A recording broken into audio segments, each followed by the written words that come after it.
and this meeting of the City Council is now called to order. Ms. Linder, will you please call the roll? Mayor Buck, Here. Councilors Wendland, Here. Mbu, Here. Rapf, Here. Afghan, Here. Corrigan. Here. And Councilor Burdick is excused. Wonderful. Now, everyone, will you please stand and join us in the Pledge of Allegiance? I pledge allegiance to the flag of the United States of America and to the republic for which it stands, one nation, under God, indivisible, with liberty and justice for all. Hey, first on the agenda tonight, the council is going to meet in executive session. I'll ask Attorney Osnek to read the parameters for us, please. Thank you. The Lake Oswego City Council will now meet in executive session for the purpose of conducting deliberations with persons designated by the governing body to carry on labor negotiations and to consider information or records that are exempt by law from public inspection. Representatives of the news media and designated staff are allowed to attend the executive session. Representatives of the news media are specifically directed not to report on any of the deliberations during the executive session, except to state the general subject of the session as described in the agenda. No decision will be made in executive session. At the end of the session, we will return here to open session. Wonderful. Thank you, Ms. Osnek. We will take a 5-minute recess and reconvene in the workroom.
to speak, and there's a little timer on the table that kind of counts you down, and thank you for paying attention to it so we can make sure to hear from everyone who is here.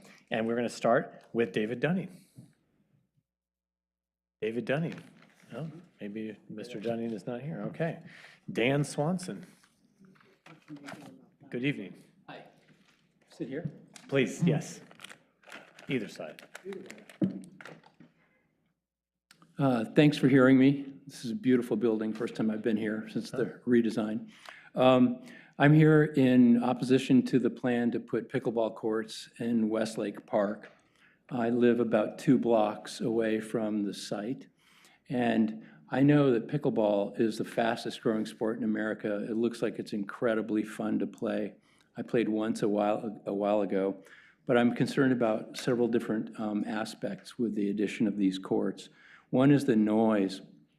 I remember about a year ago, again, I live 2 blocks away, I heard, it sounded like some people were playing tennis at the tennis courts, and but every now and then you'll see some people who are really, really good at tennis, and the sound that their racket makes, the impact is a little different. And I thought, I've got to go see who's hitting the crap out of these tennis balls. And I went over to the site where the tennis courts are, and it was 2 guys practicing pickleball. And I thought, wow, they're really good, but that noise, it's just significant. And then when 2 people are playing, not that big a deal. But when I think of 6 different courts and doubles teams being played, I think that the noise level is just going to be not appropriate for a neighborhood with homes that are 50 to 100, maybe 200 feet away. The second thing is the increase in traffic. I know that because pickleball is such a rapidly growing sport, the amount of traffic for drop-offs and people playing and people who have scheduled time, a half an hour out, an hour out, it's going to be a massive increase in traffic. And that leads to safety issues. There's a stop sign at Bunich and Avery that almost once a day I'll see somebody run it. And I just have concerns that with an increase in traffic by an order of magnitude, especially with little kids who are getting dropped off, that you just are kind of asking for trouble with the situation that looks like, at least from what I hear, the plans are. Another thing is loss of property value. Again, I just think, I don't know what the estimates are in terms of that. I've heard maybe 10%, but that seems like something that our neighbors are and I are very concerned about. And lastly, I think if I'm correct, I think there might be a traffic study undertaken, and I'd be interested in, and I may be way off here, but it seems to me that the amount of traffic that that's going to result from the pickleball courts might be similar to a retail establishment, maybe a CVS or a Starbucks, just in terms of that traffic.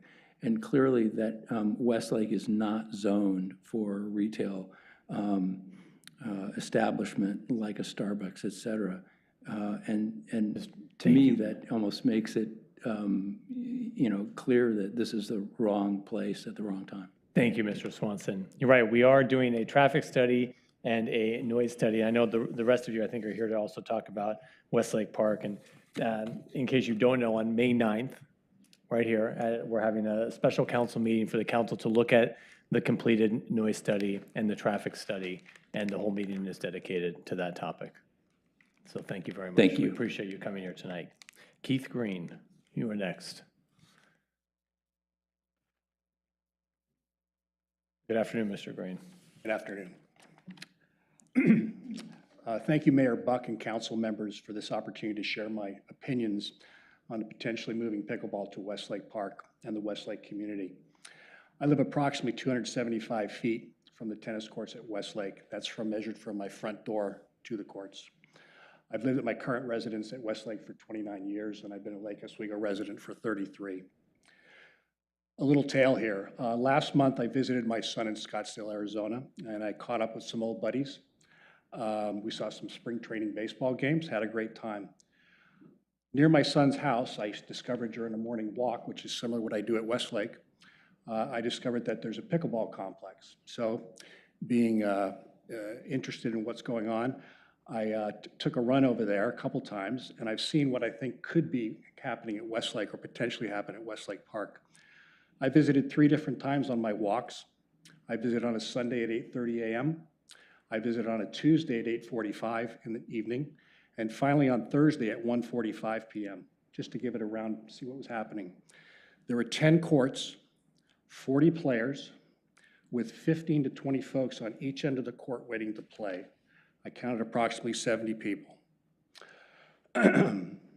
This is what I think will happen at Westlake, being such a popular sport. We'll have 6 courts with 24 players in action with 12 to 18 waiting from 6 a.m. to 10 p.m. every day. I believe that's the future that's awaiting Westlake. The character of my neighborhood I've lived in for 29 years will change forever. The noise and the traffic, as mentioned previously, will most definitely be increased. The difference between the Scottsdale complex and the proposed Westlake complex is simply that the Scottsdale complex is nowhere near homes. As we know, numerous studies across the country numerous communities have faced the dilemma of where to place pickleball courts. Numerous communities have found out that placing or converting tennis courts in a neighborhood is not the solution. The company hired to perform the sound study, as the mayor mentioned, for Westlake has been quoted in articles stating converting tennis courts in neighborhoods is not recommended. Recently, as we know, wrestling curtailed play at a park due to noise complaints. We did the same thing at George Rogers. They understand that as I understand it, Westland is exploring other options. We in LO, we're looking simply at Westlake Park. I encourage the council to seek alternatives to Westlake's, perhaps seeking a bond parks measure to fund and site pickleball in an appropriate location, perhaps collaborating with Westland Parks to find a suitable location and share costs, thereby addressing the cost objection. I believe council has the opportunity to show strong leadership here. I urge you all to reconsider Westlake Park, as I believe it's a Band-Aid solution to a problem we already faced at George Rogers. Thank you very much. Thank you, Mr. Green. Stan Sasaki.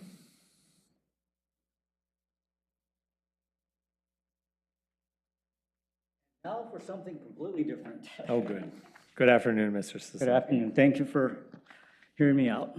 Mayor Buck and City Council members, my name is Stan Sasaki, and I've lived near Westlake Park for 30 years.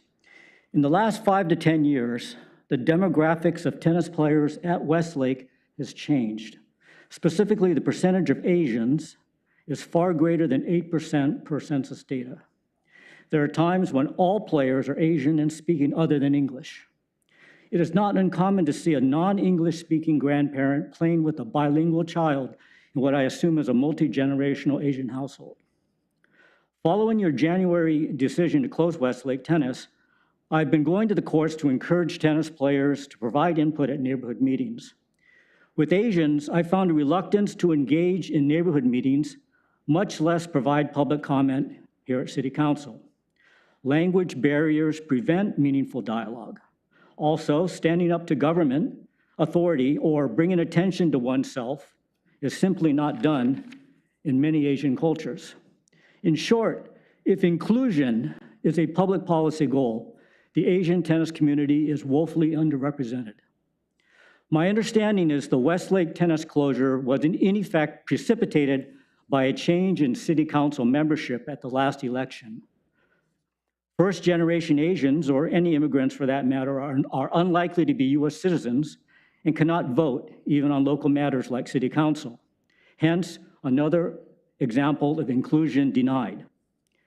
City Council in January also voted to convert the George Rogers courts back to tennis. The implication is displaced Westlake tennis community could go there, separate but equal. Rolling eyes emoji, I can't see that. There is an invaluable comfort level when you play where you live, which means, for example, knowing there's a good chance another park goer speaks your language or understands your culture.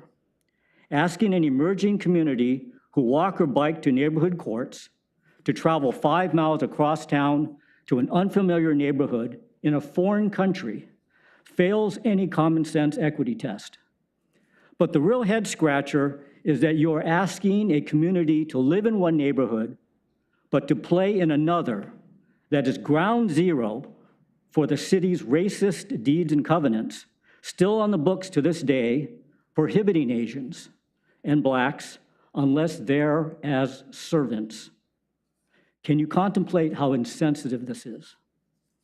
I met with 2 city managers involved with your DEI program. My understanding is equity and inclusion issues, and in particular those I identified herein, have not been and are not a consideration in the Westlake permit application. While I realize DEI goals are aspirational, my ask is you reevaluate your decisions through an inclusionary and equity lens. Thank you. Thank you, Mr. Sasaki. Harlan Levy?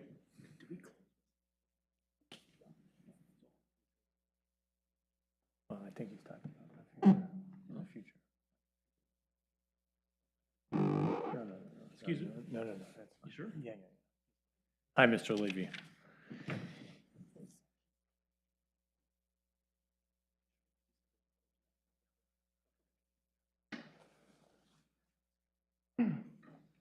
Mayor Buck, members of the council, it's nice to see you again. For the record, I'm Harlan Levy, and I'm going to try not to repeat some of the testimony that I've given you in previous sessions. I have handed out some information that I'm hoping you will review, and this comes directly from a Facebook page that exists called Pickleball Sound Mitigation, and I would encourage you to check that out as well.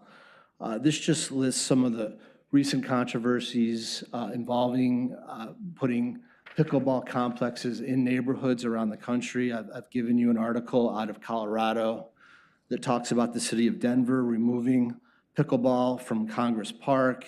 It also mentions the city of Centennial, Colorado, passing a 6-month moratorium against any pickleball courts. It also, the next article talks about Victoria on Vancouver Island banning pickleball for the same reason. These pickleball complexes just do not belong in neighborhoods.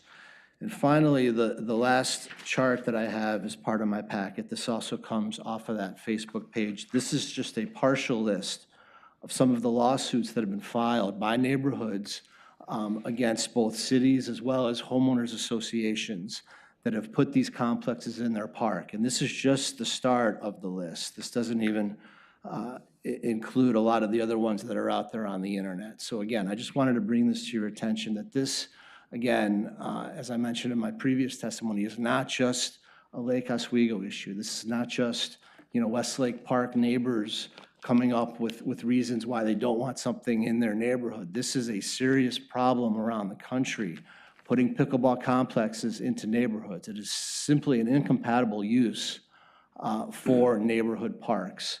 I would encourage you to look at other options. The Aquatic Center is coming online. There's pickleball as part of that.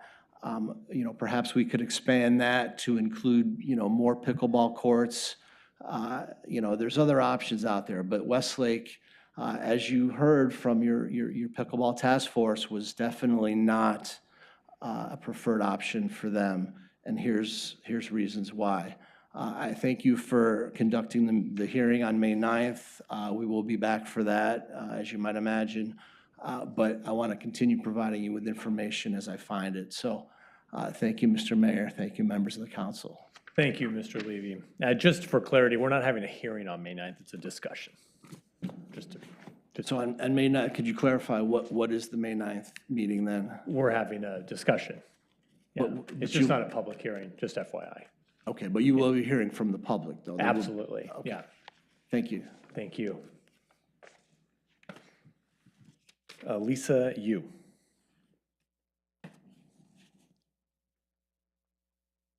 Good evening. Good Or evening. good afternoon. My name is Lisa Yu, and I live near Westlake Park. My house is, where it's situated, the back of my house faces the tennis courts, and I can see the tennis courts from my upstairs on my second floor. So I moved to Westlake Park when I was pregnant with my first child, and that child is now in college. She's a second year in college. So I've been in the neighborhood for quite a long time. At that time, I also decided to move my practice to my home. So that was about 20 years ago. I'm a lawyer, and I started being a COVID worker back in 2003. And so every day I work from basically 9 to about 6 p.m. out of my second floor office facing the park. I know everything that goes on in the park. I hear all the baseball games. I hear all the kids playing, the Skyhawk camps in the summer, soccer in the fall, the concerts in August. So I hear it all. And, you know, it's also, my house also faces the sun in the evening, so it's very, very hot on the second floor. So I do leave my windows open to get some fresh air. So for me, having the pickleball court being played from 7 in the morning until 10 p.m. at night is devastating for me as a person who works from home. I'm a transactional attorney. Most of my work is through Zoom nowadays, having meetings with clients. I'm not equipped to just change the way I work to now acquire an office. I don't have that kind of a practice where I can just transition and start leasing office space. And I can't just get new clients right off the bat. I do business transactions. So for me, finding new clients is not feasible, doing like a quick turnaround so that I have enough money to do that. So being able to work from home is very, very important for me. And I can put up with all the noise from the park every day, and I actually like hearing the kids because it tells me that the kids are having fun, they're having a good time, and they're not super noisy. They don't, you don't hear like one person screaming, or you don't hear the constant like bing, bing, bing of a soccer ball or a baseball or things like that. So, it's pleasant where I am right now. But having pickleball court right behind my house is going to be extremely, extremely distracting for my practice, and I actually don't know if I would be able to work from home. And my office is actually a registered business with the city of Lake Oswego as well. So I'm not practicing illegally. Thank you for clarifying. Thank you. Thank you, Miss Yu. Taylor Drake.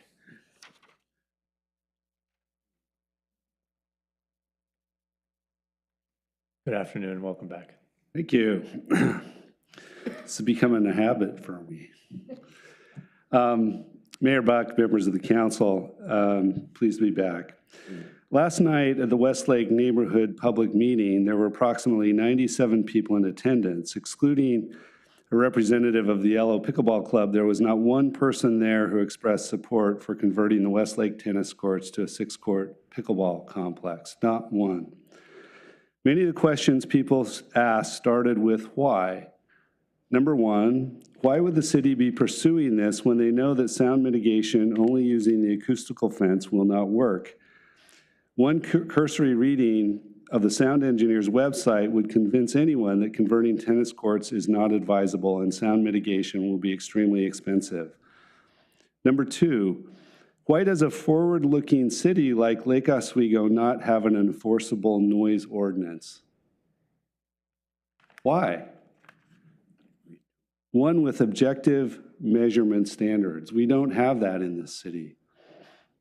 Number three, why would the city be pursuing this when so many other cities are shutting down their pickleball courts, especially ones that have been converted from tennis courts? Number four, why are Westlake homeowners being sacrificed so that the city can save a little money? It would cost $1 million to solve the problem and build a real facility, but the net loss to Westlake homeowners will be far greater than that, many multiples of that. Where is the fairness and equity? Number five, why is it not obvious that parking will be a significant problem, given that 6 courts will attract at least 30 to 50 people at any given time, maybe even more, with people waiting? The parking lot overflows onto Bunick with 1 soccer game or 1 baseball game. It will be a disaster to add 30 to 50 more cars to the mix. Number 6, why is it not obvious that the added demand for parking means many more cars parked on both sides of the street, which is a significant hazard? 2 cars can barely get through during those times, and one has to be especially careful for the pedestrians and the kids that are walking across the street. Bunic is a disaster when you have parking on both sides of that street. Number 7, why is the aquatic center not being configured to fully meet pickleball demand? For whatever reason, we are going through this process. But what was obvious to everyone last night should also become obvious to everyone here when the studies come in, and we discuss this in a couple of weeks, that the square peg does not fit the round hole, that the problems at George Rogers will only be amplified at Westlake, and that moving this problem is not solving this problem. Thank you. Thank you, Mr. Drake. Is there anyone else here that would like to provide public comment that didn't fill out a slip? Okay. Thank you, everyone, for coming tonight. We appreciate your comments. We'll now move to the consent agenda. On the consent agenda tonight is item 6.1, which is approval of our minutes from January 21st and February 7th, and item 6.2, which is adoption of resolution 23-15. Is there a motion to adopt the consent agenda? Move to adopt the consent agenda. Second. All right, all those in favor say aye. Aye. Aye. Any opposed? All right, motion passes 6-0. We'll now move to council business and consider ordinance 2925. Councilors Corrigan and Afghan were both absent from this hearing, so to close that loop, I'll turn things over to Attorney Osnack to cover this. Yes, thank you. This is actually for Councilors Afghan and Corrigan. If you want to participate or vote on either Ordinance 2925 or 2921, you certainly may do so, but you need to clarify for the record that you've reviewed all of the exhibits and videos that are attendant to those 2 items.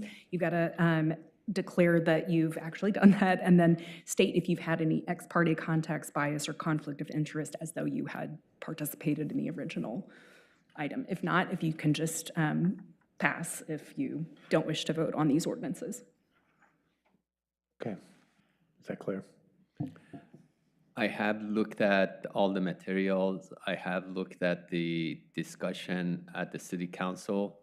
I'm satisfied with the decision that the city council has made, and I pass. Yeah, I too am satisfied with the decision the city council made, and I will pass. So you're not going to vote? Okay. Okay. That was so perfectly correct. All right. Is there a motion to enact ordinance 2925? Move to enact ordinance 2925.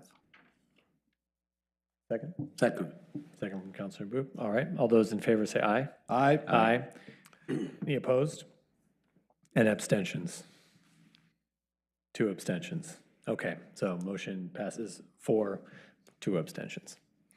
And the same for ordinance 2921. Is there a motion to adopt ordinance 2921? Move to adopt ordinance 2921. Second.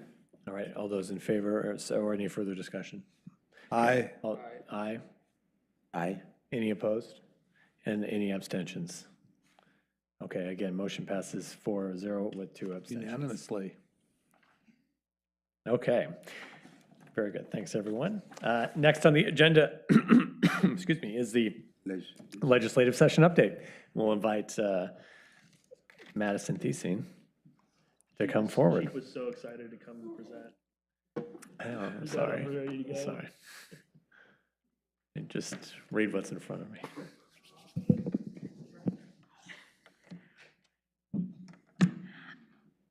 Good afternoon, Mayor, Council. Good afternoon, good evening. I'm Madison Thiesing, Assistant to the City Manager. I will be providing a brief update on the legislative session that we are currently in. As shared in the City Council report, we passed a major deadline for the legislature. Bills were required to move out of their first assigned committee by April 4th. At this point, we've actually seen a lot of the bills we were watching the most closely move on. So bills are now assigned for their second review, which can be further review, budgetary considerations, or further rulemaking. So this is really getting into the weeds more in the second round. The next deadline for committees is May 19th, However, work sessions for this next round must be scheduled by May 5th. This is especially important when we are talking about our asks for tolling. We have not had a scheduled hearing yet for our request to have a joint transportation committee hearing on tolling specifically. So this next month is really important for us, not only for advocating changes of bills, but also requesting more in-depth work to be alongside local governments,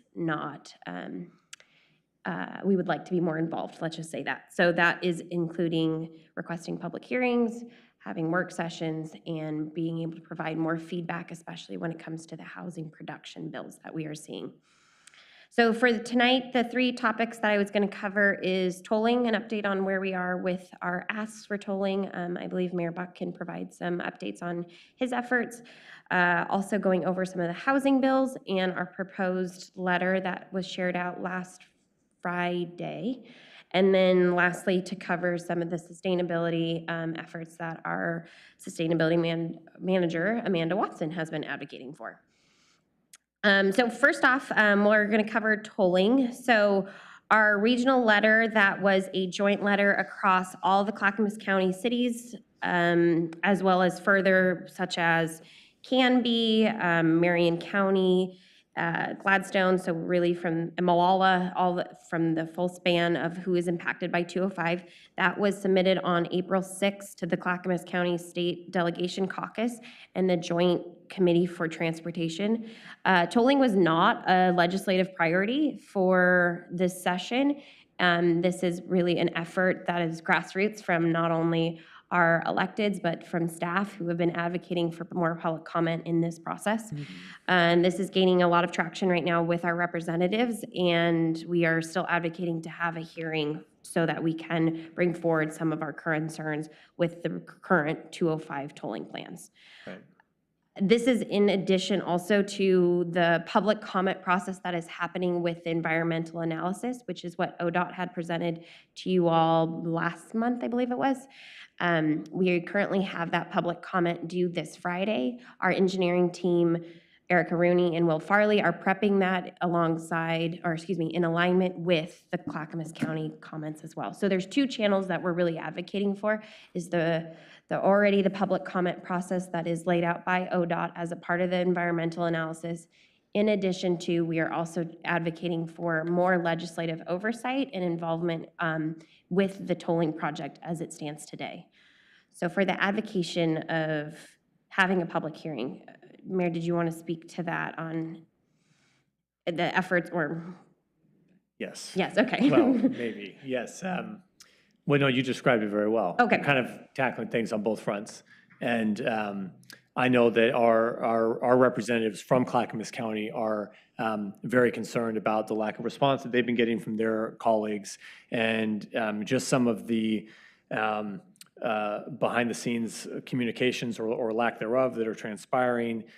For instance, some of our representatives from Clackamas introduced bills related to tolling. Those are before the joint committee, and they had been awaiting word on whether or not those bills were to proceed. A group of us met with the chair of that committee down in Salem, and she told us that all the bills, except for one that was explicitly anti-tolling, were all on the table for consideration. And 2 days later, that same chair attended a community event where she announced that all the bills were off the table. So that news was not met with gratitude by her colleagues in the House, who had understood that their bills were all on the table, and I think that's just a piece of how they work together. So there's some angst there just in the process, and our representatives are working with us to get a public hearing on how this will all proceed before that committee. So we'll see. Everyone is really coordinated, though. Madison and the team here at the city have been a huge help. The team at Clackamas County has been a huge help, and really all the cities. It's been a great effort. But we're continuing. It's taken up a lot of time, actually. So it's the big thing right now. Yeah, totally. So good job. Any questions on tolling before we pivot to housing? Okay. So the other package of bills are the next package of bills that I was going to cover is the housing bills. Most all the housing bills have either passed or they've moved on to their second committee. The two that we are watching the most closely is House Bill 3414, which is variances, as well as 1051, the UGB expansion. There are improvements that we are watching closely. That is thanks to not only City Manager Bennett, but our planning team also providing comments along the way. The league has really shepherded a works group to make these changes with the bill sponsors, which include also former representatives who also used to be on city councils. So we are really trying to explain and reinforce the voice of the local governments who will be enacting these bills. Both of those bills do not have public hearings scheduled yet. So our goal right now is to, with approval of that letter that was sent out on Friday, is to advocate that there should be more partnership through this refinement of these bills with local governments, not only addressing what our challenges are with implementing, but also if we are all leading with the goal of production, what is working well and how do we reinforce those trends that are working well locally right now. One thing that we've gotten feedback on is that people aren't as aware of what's working well in Lake Oswego, so that is the big motivation for that letter, is to really share and showcase that we have produced over 1,000 units of housing in the last 5 years, and reinforcing what codes and things that have been working to increase production in a community that is largely built out. With the housing bills, we'll continue to track them. I think what the next step for this is, if that letter is approved, and I get the nod from council today, is to advocate it almost like we've been doing with tolling, using the mayor's position to provide more voice at the state, and working closely with some of our partners, being Vice Chair Gamba, who used to be with Milwaukee, and really leaning on those relationships. Any comments or questions on the housing package? So can we talk about the letter? Yeah, if you'd like. Excellent letter. I have to say that if you haven't had a chance to read it, it's great reading. I think it really should be their model for how they do legislation. I guess I'm tooting our horn a little bit, but I have to say that it showed the progression, and I told the mayor just earlier, before I read the letter, and I got the agenda, and I said, well, really, what is our housing inventory of what we've added in the last 5-10 years? And I thought, okay, I'll just send off an email and say, what is it? And then I read your letter. I didn't have to. It has the list of everything we've done, and they've all been great projects. It's a varied project. There's really, and when you look at the scope of different audiences that we're targeting, it really fits the bill for a lot of things. And so I would say Lake Oswego did it right and has been doing it right. And we'll get into the whole conversation later as an agenda item, but I guess I would maybe just put in capital letters at the bottom to just say, leave us alone and let us just keep doing what we're doing, or whatever. But I'm not going to be an editorial person, but I approve the letter. Thank you. Thank you, Councilwoman. Yeah, I agree. Great letter. Great letter. Yeah, and it really highlights a lot of the work this council and past councils, have done, setting us on this path. It's good. It's good work all around by the city. Okay, so we'll move forward with those as next steps. Okay. Oh, yeah, I told Okay. Okay. And thank you to the planning team who pulled those reports, all the statistics, and Martha in calling out the codes. Yeah, that's changes. a lot of information in there. Yeah. But it's a great report card of what Lake Oswego's been doing. And so I think it's team really effort. good. It's important to share. No one else is going to share this information. No one else is going to, so it is up to us, and it's good work that we're doing this, and I'm happy to carry this message forward, Thank you. Thank you. So the last thing that I just wanted to call out, like I shared, our sustainability manager, Amanda Watson, has been doing a great job tracking legislation related to allowing cities to advance their climate action goals ahead of state regulations. We are really focusing on opportunities, not as mandates, but opportunities that we can move forward with, and that includes grant program, additional funding. So those have been shared out via email when those have gone through. So I just wanted to say that we are watching those those are kind of our three focuses right now. The last thing I just wanted to cover is a reminder, we have our legislative town hall this Sunday, April 23rd, from 1 to 2 in council chambers. That will be with Senate President Rob Wagner, Representative Daniel Wen, and Representative Jules Walters, with our wonderful host, Mayor Buck, who will be answering questions and covering top issues that we are all facing across the region. So, thank you. Sunday, 1 to 2 in council chambers. A whole hour. Everything in Oregon in 1 hour? Yeah. Wow. I'd give an hour and a half for It's the a community quality roundtable. guest. It's FYI, so that's just me. Come on Thursday if you really want to. Oh. Yeah, well, I think some of you are coming on Thursday. Actually, don't everyone come on Thursday. Only a few of us. So that's all I have for this afternoon. Is there any questions or comments? No? Okay. Okay. Thank you very much. Thank Good you work. so much. I will see you next month. Thank you. Thank you. That was good. Okay, and now, the moment we've been waiting for.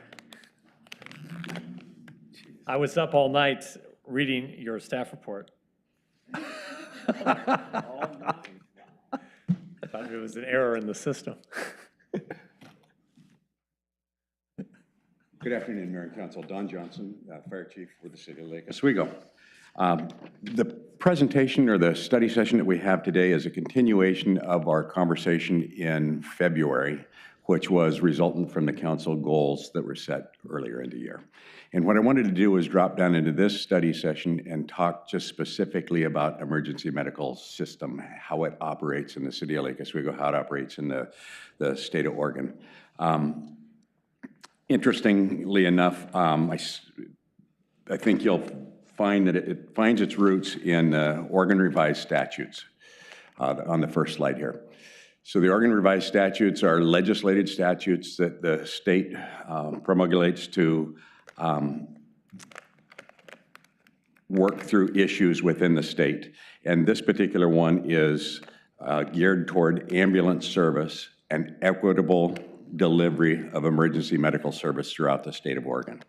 So if we take a look at the first bullet, the ambulance service area, those are defined geographic boundaries that are serviced by a particular provider, and they're awarded through the state, through the counties to providers. So as an example, in this county, AMR has the ambulance service area agreement. They also have an extra agreement with Molalla, which is a really hard to serve area, and a separate one with Canby. So in this county, there are 3 of those. Throughout the state of Oregon, there are about 109 ambulance service areas. And again, that's to make sure that there's equitable delivery of service throughout the state. So there are areas that are more difficult to serve. Our particular geographical boundary encompasses about 244 square miles. So it's a big service area that AMR has to staff to land a paramedic on scene in 7 minutes and 59 seconds, 90% of the time. So if we take a look at our calls for service, in total, we're about 70% emergency medical service. AMR subcontracts with us so that they can stop that clock at 7:59, 90% of the time, by paying us a $44,000 stipend for paramedic response each year. So even though it looks like AMR holds the contract, there are a whole lot of providers that do the same thing that we do. Tualatin Valley stops the clock for them. Clackamas County stops the clock. Sandy, Hoodland, all the areas all the way out to Mount Hood are part of this system. So the other things that the Oregon revised statutes do is they set fundamentals for paramedics, for EMTs, and for ambulance licensing.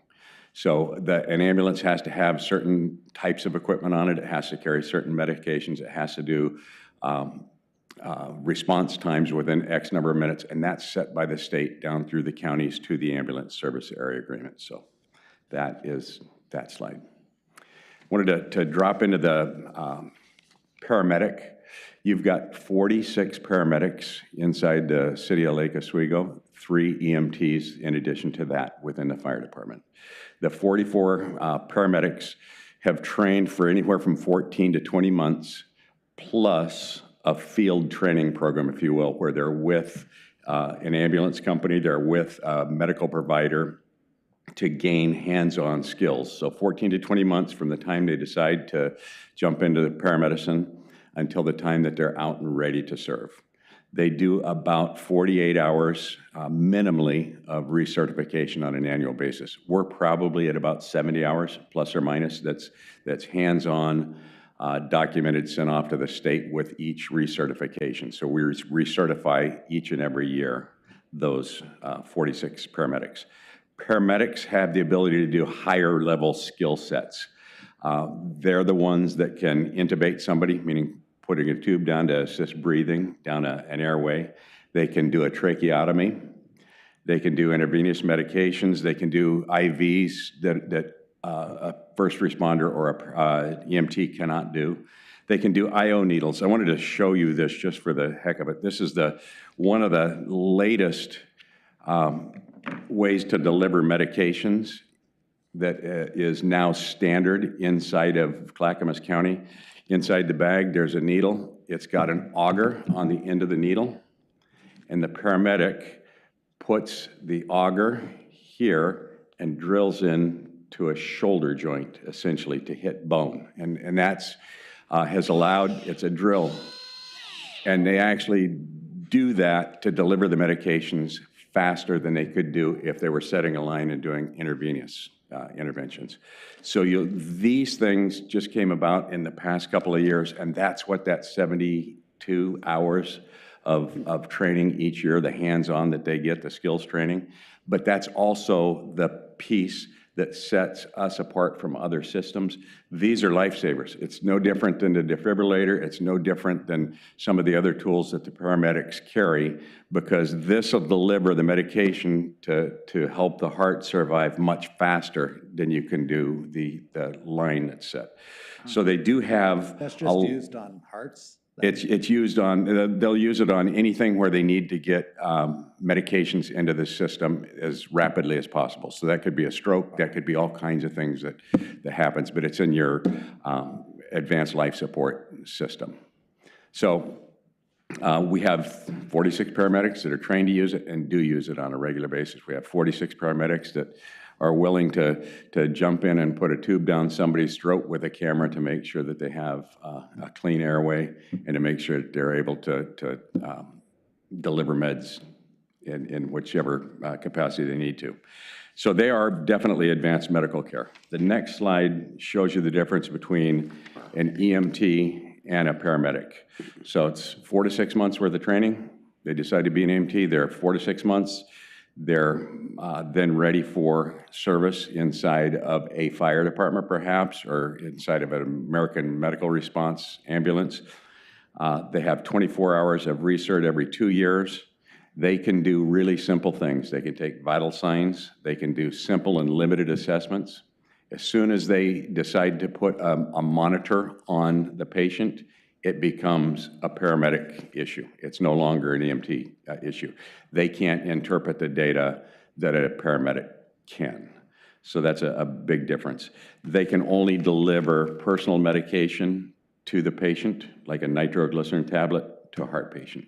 So they're not nearly as viable. And for years, EMT was the standard, but for years, Lake Oswego has set the standard a bit higher. And I think it's a good standard for Lake Oswego to have. We pay for it, but we get the best service out to our community anywhere in this area. Other cities operate with emergency medical technicians, EMTs, and we don't do that. We make sure that when we hire people, they're able to attain the paramedic certification within 2 years. And I want to take a detour here for a second, unless there are questions that anybody might have. No questions, I'll keep going. One of the things that we figured out over the past 3 years was part of the barrier to diversity within the fire department was the requirement of a paramedic certificate. Right? The department required a paramedic certificate coming into the department. So a person had to have a paramedic certificate, they had to have a firefighter certificate, and encompassing that, their EMT certificate was also part of that. And what that did was limited the pool of diverse applicants that we could grab. So over the past 4 years, I've shifted, and what we do is now I'll hire an EMT and allow that EMT the 2 years to get the certification, and that's one of the things that's been really helpful in recruiting a pool. So I think we've got to keep looking for little gains like that along the way to make sure that we're reflecting the community. I want to talk just for a moment about the dispatch accreditation. That's something that started a couple of years ago. I was in a meeting, and part of the meeting was a strategic planning meeting. They said we need to get the dispatch centers in Clackamas County and in Lake Oswego accredited, and that means to be able to deliver instruction over the phone to essentially a caregiver or a person who found a victim, and give them those instructions and be correct in those instructions, the triage instructions, at a high rate. And it's plus 95% that they have to be right on the money. And that to get accredited. And what that does is puts the right resource heading out the door. It'll tell you whether it's an ALS call, advanced life support, or a BLS call, basic life support. It does provide what I would tell you is a gold standard in care. It's done through the medical protocols that the doctors in this county have vetted and say, these are the best interventions we can do for this particular problem. And they change all the time.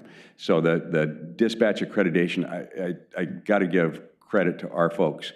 They were accredited within about a year, and it was a push from Chief Jorgensen and a push from the fire department to try to get that accreditation to happen. And what that will allow us to do is give the patient the best opportunity to survive. What the continuum of care starts at the call and ends when we deliver the patient to the hospital.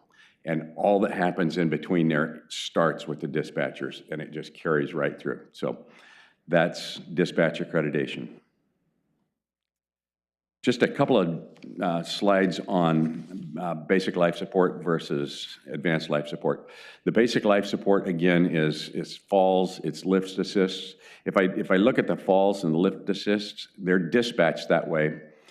When the paramedic gets on scene, they may find a need to do a deeper evaluation on that patient, because there's sometimes a mechanism that causes a person to fall. If it's a fainting situation, we're going to put that monitor on them, and then by Oregon's revised statutes, that becomes an advanced life support system. So if we took all of our calls, 3,500 medical calls in any given year, about 20% turn out to be basic life support, the EMT things, and about 80% turn out to be advanced life support. And it's trying to get to the data that you need and interpret that data to get them to the hospital to get the best medical care over that continuum. So the basic life support are those kind of calls. It's complaint of pain, it's sickness. An EMT can do the pulse and respirations and blood pressure on that person. That's about all they can do. They can't do much more than that. And they can't use, in the basic life support, there's no cardiac monitoring. And I would tell you that that's one of the more expensive tools we have, but it's a tool that will tell us a lot about that patient and be able to translate that information all the way to the hospital. Over the past couple of years, we've moved with a consortium. It would be Tualatin Valley, Lake Oswego, and Clackamas County have moved to all similar protocols. So if you are calling 911, you get the same response from the paramedic. It's the same action that are taken when they get to the same paramedic or EMT. Some of the other things that we've done over time is we've standardized all the equipment. So you could go to a fire engine in the city of Gladstone and you'd find the same equipment in the same bag that you find in Lake Oswego. We just found that that's a really good way to do business, to where that we all carry the same pieces. So that's basic life support.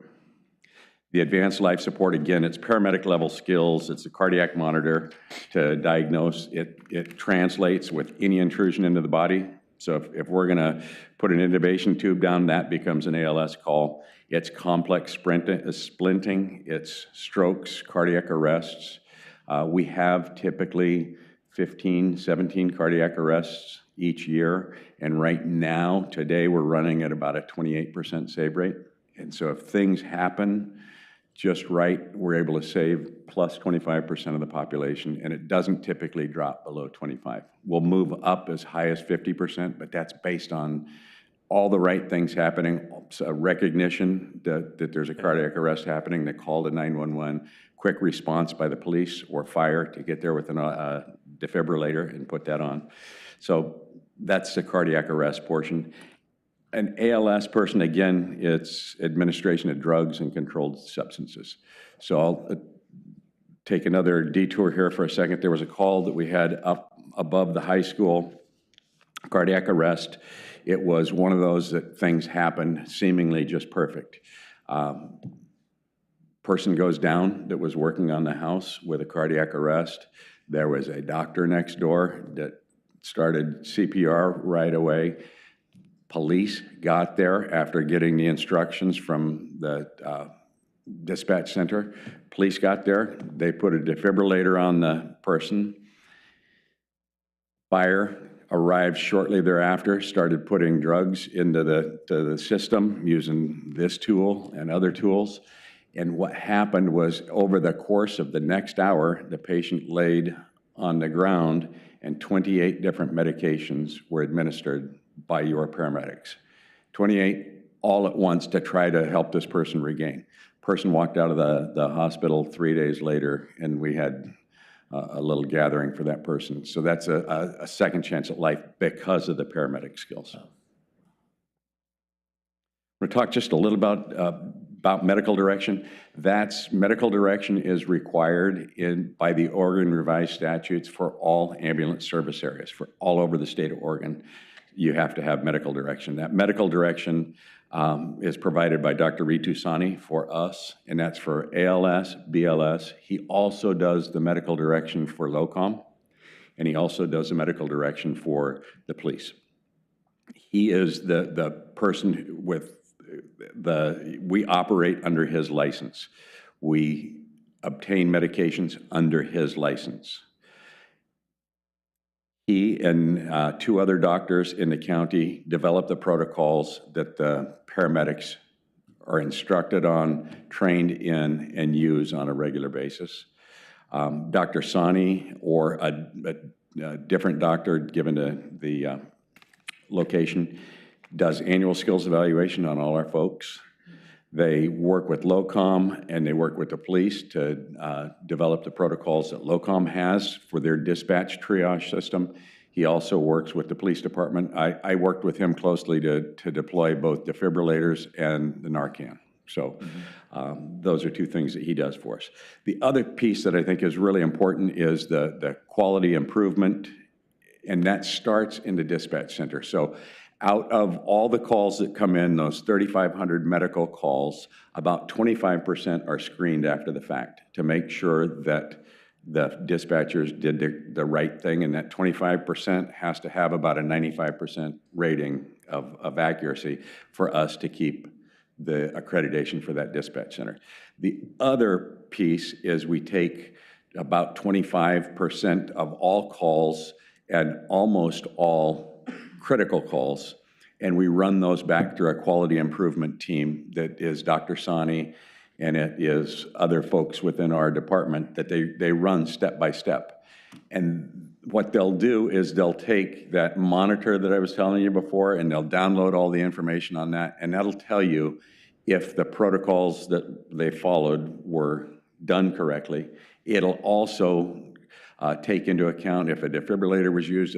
It'll tell you if your compressions were deep enough. It'll tell you all the different pieces that are necessary in providing quality care. So it'll evaluate those. And again, that happens on a regular basis inside, and then the feedback comes back through our EMS Dr. Sani, through our EMS coordinator, our trainer, to the person. So the firefighters know exactly how well they did their job on any particular case, and that's pretty easy to find out. The other piece that operates in there too is we've got records from the time of dispatch through the time of arrival, through the time of administration of medications and caretaking to the hospital. All that goes on one report, and we can send those reports to the hospital so that everything comes together for the best patient care at the hospital is what that amounts to. I wanted to talk just a moment on the EMS strategic plan for Clackamas County. This started years ago. There was a group of years ago, it was about 4 years ago, with a group of about 8 of us, and we started looking at the ambulance service area criteria. What we were measuring then, all we were worried about was for every call inside of Clackamas County, that an ambulance got there within 7 minutes, 59 seconds, that had a paramedic on it, right? And so that was how things were measured. We weren't looking necessarily over the 20 prior years at patient outcomes. We just wanted to get there as fast as we could, and we never looked at what quality of service we were delivering. So with this iteration of this, we've dropped it down to where we're moving away from the time standards, and we're looking at key performance indicators that'll measure patient health, essentially. We're looking at the integration of the medical priority dispatch system. That's the triage system that LOCOM uses.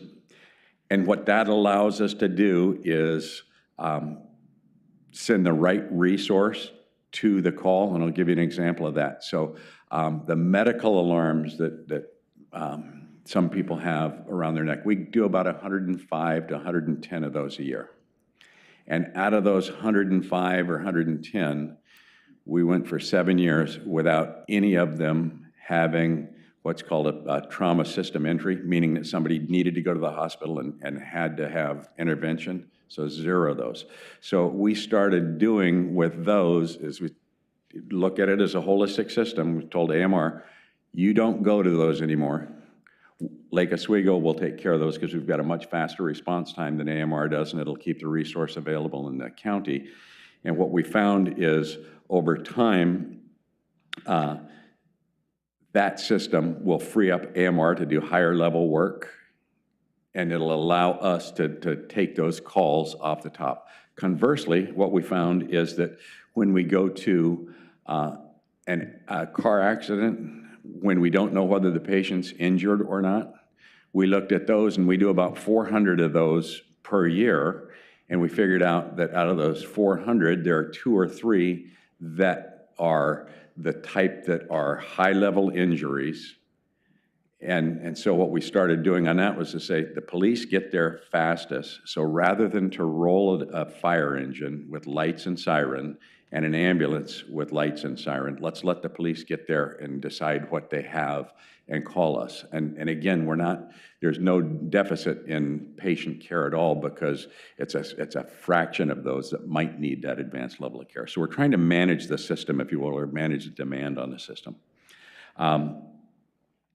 AMR has absolutely been a great partner to us. They're the people that hold the ambulance service area agreement. They just got awarded the agreement in Washington County as well, and they have Multnomah County. So it's a continuous system that gives them a whole lot of resources to come in. One of the things that they did this last year was to develop a tiered response so that they can have just a car with an ambulance with a couple of EMTs in it, and they can send those on the basic level service calls and reserve their paramedics, our paramedics, for higher level service calls. This study that followed the strategic plan, The strategic plan called for a full EMS study inside of Clackamas County. The county hired Cambridge Consulting. Cambridge Consulting came on board in early 2022, and they did a deep dive into EMS throughout Clackamas County. They produced a report that's about 80 pages in length, and within that report, they had 21 recommendations. And the recommendations that are essential to Lake Oswego or central to Lake Oswego, it was one, a virtual consolidation of the dispatch centers throughout the county. So you've got CCOM has a dispatch center, Clackamas County. LOCOM has a dispatch center, and AMR has their own dispatch center. And what happened, and it's fully integrated now, is that everybody can see what everybody else is doing. Everybody can dispatch each other's resources if the need be, right? So AMR could dispatch one of our rigs to handle an advanced life support call in Gladstone if they chose to. And so we've dropped the borders to say, let's get the best patient care there as quick as we can. And it starts again in the dispatch center. The other one is that worth noting is the Cambridge Consulting Group is recommending a pilot study for transport services by the city of Lake Oswego. AMR holds the contract, and AMR can say, we'll release part of that contract to Lake Oswego, or they could say, no, we don't want to. And what AMR has committed to is releasing about 40 hours a week of transport to Lake Oswego to see if that will work for the city of Lake Oswego, to see if we're able to swing a transport unit to provide that continuity of care for our community. We're in the process now of trying to figure out what the peak hours are, because if we're gonna do transport, I wanna make sure we're doing it at the right time of day. If we're going to do transport, I want to figure out what the best configuration of that is, whether it's station-based transport or whether it's hiring a paramedic and an EMT to run an ambulance within the confines of the city. What I'd like to do is keep that ambulance in this city for that 40 hours per week, not heading out and getting moving to calls in other areas, which happens a lot with ambulances. They'll move from Lake Oswego to Beaverton to Portland. They move them, but I'd rather keep the confines here so that we really see what it does to us. And so that I anticipate coming online hopefully within the next year to figure out whether or not we can do it. So that's the second piece out of the Cambridge Consulting study. And then the third, I think, is the metrics to make sure we're measuring the right things, and it's all geared again toward patient outcome. So get off the time standard. We don't need to, on those 20% of the calls that were basic life support, we don't need to be going lights and siren necessarily, but for the 80% we might. So if we can cut 20% of the danger out for the community by not traveling with lights and siren, I think we're better off doing that. And that concludes my report. I'd be glad to answer any questions if you have. Thank you so much, Chief. I really appreciate how you've been so responsive with the department over these years, working to hand in hand with the firefighter paramedics and your management team to respond to the needs of the community, make Lake Oswego an even safer place. The department plays a big role in that. Just congratulations and much gratitude to you for the leadership that you provided to the city and the department in helping us move down this path. It's a big deal, and a lot of thanks to you for that. I'm curious, on the AMR, do they have two paramedics on the ambulance, or is it a paramedic and an EMT? Is it the typical pairing, or is it vary? Typically, they have a paramedic and an EMT. EMT is the driver. If it's a cardiac arrest, we're going to throw one or two of our firefighters inside the back of the ambulance to do the transport with them. On a critical call, oftentimes it takes a couple of paramedics, 3 paramedics to work in the back of the ambulance to give the patient the best chance of survival. So, okay, that's great. Yeah, Councilor Raff. Thanks, Chief. Once again, you've shown that you and your department are innovative and pushing the edge of what's, what makes a standard, or I shouldn't even say standard, a forward-thinking future, organization of safety in our community. So thanks for that. Can you briefly touch on the department's approach to what we're currently seeing all over the news and around our communities around opioid and overdoses and fentanyl? About 7 years ago now, we put an opioid reversal drug in the hands of every police officer, and the firefighters had had it for years, so we moved it into there. The idea is to get to the scene as fast as you can and introduce the anti-opioid drug as fast as you can and bring the patient back to life. We have a lot of opportunity to grow in that area, and I think that's one of the pieces that for the forward-thinking department, other departments don't, other cities don't necessarily carry the naloxone that we carry. Other cities don't have a behavioral health specialist that contacts the person after. For years, we would walk away and not deal with the aftermath at the scene. And now we do that really well as a city. So I think there's still room to grow in that, and there's still room to play a part with the county. It's something that we do. Thank you. Councilor Windland. I just echo my colleagues' comments about what you've done to help transform the fire department, and we think we're going in the right direction. Where do you see our opportunities in the next 5 years, 10 years of things that we should be thinking about as councils to help you? I think we need to really think through our response configurations. We've been running an ambulance out of a fire station for the lower acuity calls for the last 3 or 4 years, and it's working. It's not something that's popular amongst the rank and file, to be quite honest with you. They like to have their tools with them should a fire occur, but the rationale is that 70% being emergency medical calls, we need to really have our focus on emergency medicine. Fire is something that we always have to be prepared for. Fires is something we always have to be on edge about.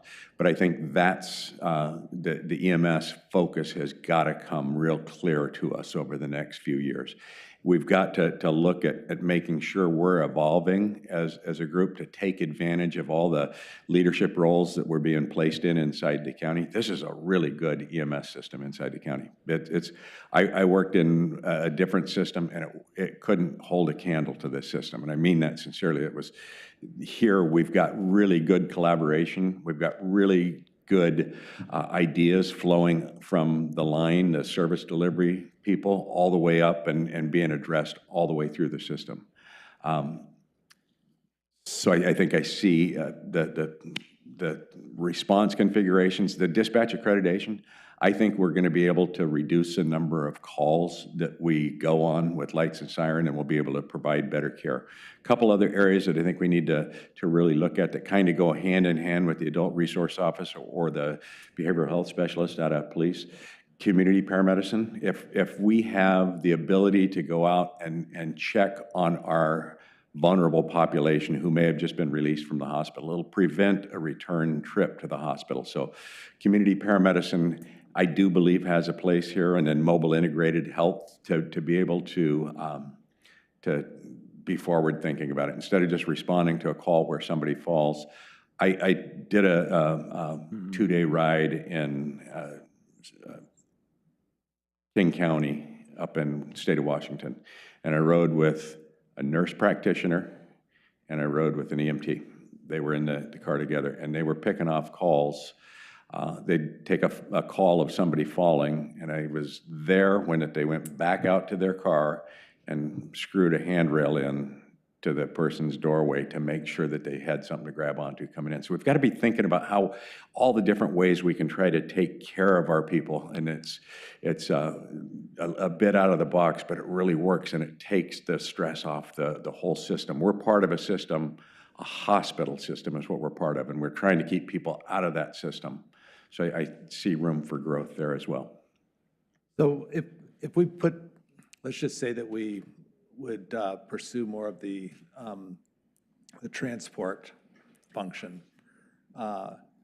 When you said that the test thing, we might find our resources out in other communities, is that kind of what we would be doing at that point? I mean, if we were all internal, would we be just somewhat like AMR where we would have jurisdictional responsibility for everywhere around us, or how does that work? We'd be able to operate for whatever periods of time that AMR would allow us to, because they hold the contract. So we'd be a subcontractor to AMR.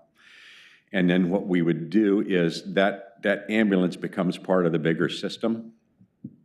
So I'll just give you an example. We may go on a call where we're supporting today. We may go on a call where we're supporting Tualatin Valley and we're off of 72nd Avenue on a call. And if another call comes out close by, we're dispatched to that. And it may be that we're moving. We've had rigs that have started in Lake Oswego, gone to Tigard, and gone all the way to Beaverton before they come back to the system. But likewise, it happens here where other agencies will move in here and handle our calls. So on the ambulance piece, I'd like to try to confine it to our geographic area and not make it part of the larger system, but to make it, and I think we'll be able to do that with AMR's blessing. Right, but let's just expand. I'm just thinking far down the future. If we had EMTs that were actually had the contract instead of AMR, or if we had our group do it with ambulances instead of AMR, we would contract out to, or it's the operational efficiencies that we would be dispatched all over the place, just like our fire equipment and everything else. Correct, yes. Okay. Sorry about that, John. Right, okay, thank you. Thank you. Thank you, Councilman. Councilor Wu. Yes, thank you, Chief.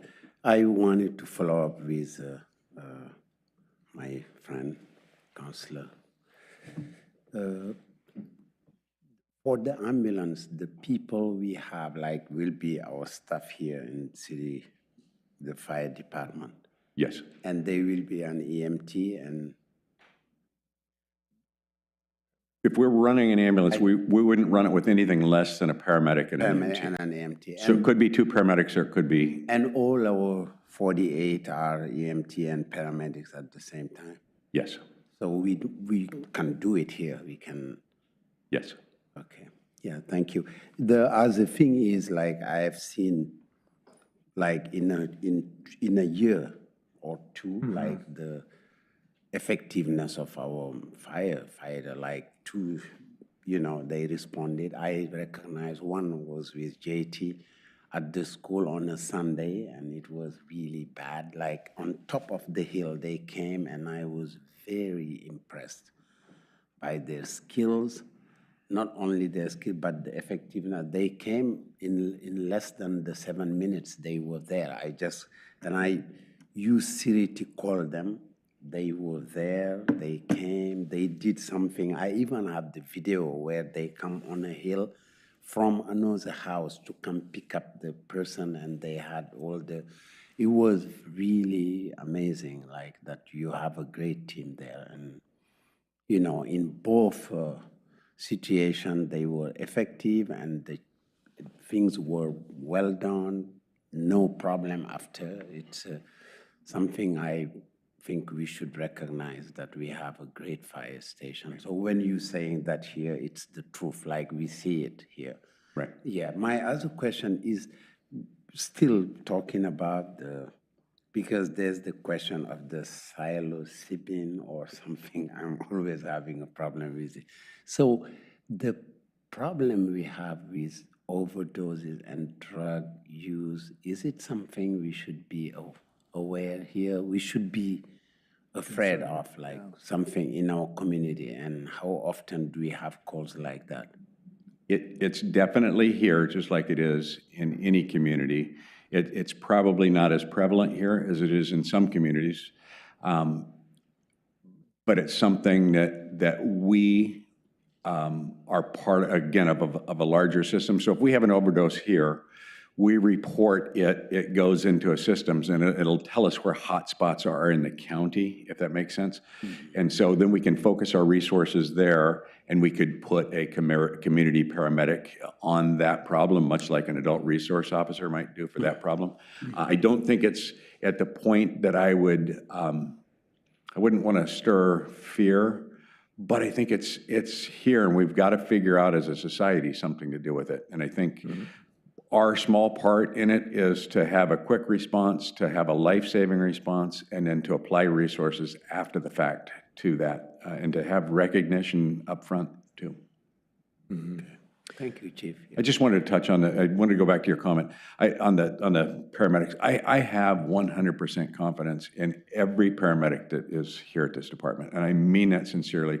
And one of the other pieces that's unique to this group, it's the kindest group of people that I have ever worked with in 40 years of doing this. So we've got a wonderful staff here. What would you say is in the I would imagine the mindset is you've been in, well, I don't want to age you or anything, but you've been around for a little bit. I'm aging fine just by myself. Do you see the mindset of folks that work within the departments? Is it shifting from people who were firefighters, and then they were firefighters who were also provided some medical support, and now transitioning? Do you think it's transitioning where people see themselves as a paramedic who's also a firefighter, or is it still, or folks consider themselves firefighters who are also paramedics? I think it's transitioning to paramedic who fights fire, is what I think it is. And I think the folks that we employ realize that this is the biggest chunk of their job. They still have the need to maintain the readiness in the fire side of things, but they realize the number of fires is going down. They realize that the paramedic is the piece that's going to sustain. It's not going to go away. When thinking about the profession, they have an interest in providing the medical service. Yes. Okay. Yes. Okay. And I have to just go back to what you said at the very beginning of your conversation. Really appreciate the work that you're doing to diversify the team at the department through those hiring practices. And it is helping folks. Do we help folks financially through that paramedic certification, or we just provide the time for them to go through it? We provide educational assistance to them, and then if they have, when we've had a couple over the past year and a half that we've exercised it on, we had others before, but we have to backfill for them if they're in school. They're going to be in school in Clackamas County, so I send them to school in Clackamas County and make sure that they're there. They come back to the fire station at night, but we'll provide backfill overtime for them in addition to paying for their wage while they're there. Oh, so when they're away, so it's a full-time program for that? It's a full-time, it's the 14 to 18 months that I mentioned there, that's 40 hours a week. So it disrupts their lives, but we're better for it at the end of it, I'm convinced. Oh, that's great. Yeah. Okay, so while they're on shift, if they have class, they go to class? They go to class. Come back Yep. for the overnight. Oh, very good. One last thing, is there training around, I know lots of, not a lot, there's calls to the assisted living facilities and just, to older folks who could be living on their own. Is there training that the department receives in kind of identifying signs of elder abuse? Yes. As a matter of fact, we've partnered with, yes, there are. The department goes through those trainings on an annual basis to recognize that. We've just moved in, we're the first department in the state of Oregon to move into a strangulation protocol, believe it or not. So we will go on calls where there are strangulations in the city of Lake Oswego.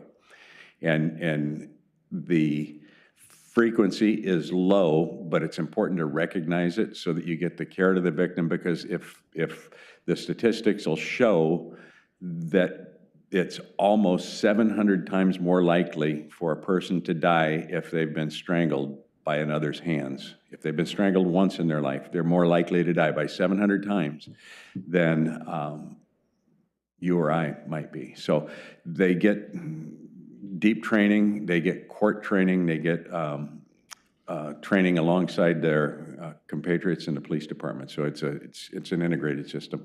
Is that strangulate, is that a common thing unique to the senior population? Not to the senior population, but Just to. in general? In general, yes.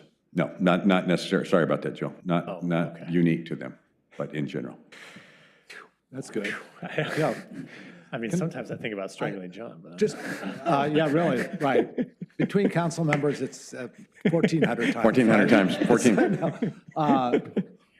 One of the things that I think we should also point out, because I think the EMS part is fantastic, and I think that's probably the trend, but could you just talk just briefly about, we're surrounded by water, and we have additional training in water response, and then also, because climate change is one of those realities that we're all dealing with, about what we're doing with the wildfire training and so on. Sure. Let me take the water rescue first. So we're surrounded by bodies of water. We have a boat. It's at Fire Station 212 on South Shore. We have a dive team that operates out of the downtown Fire Station 214.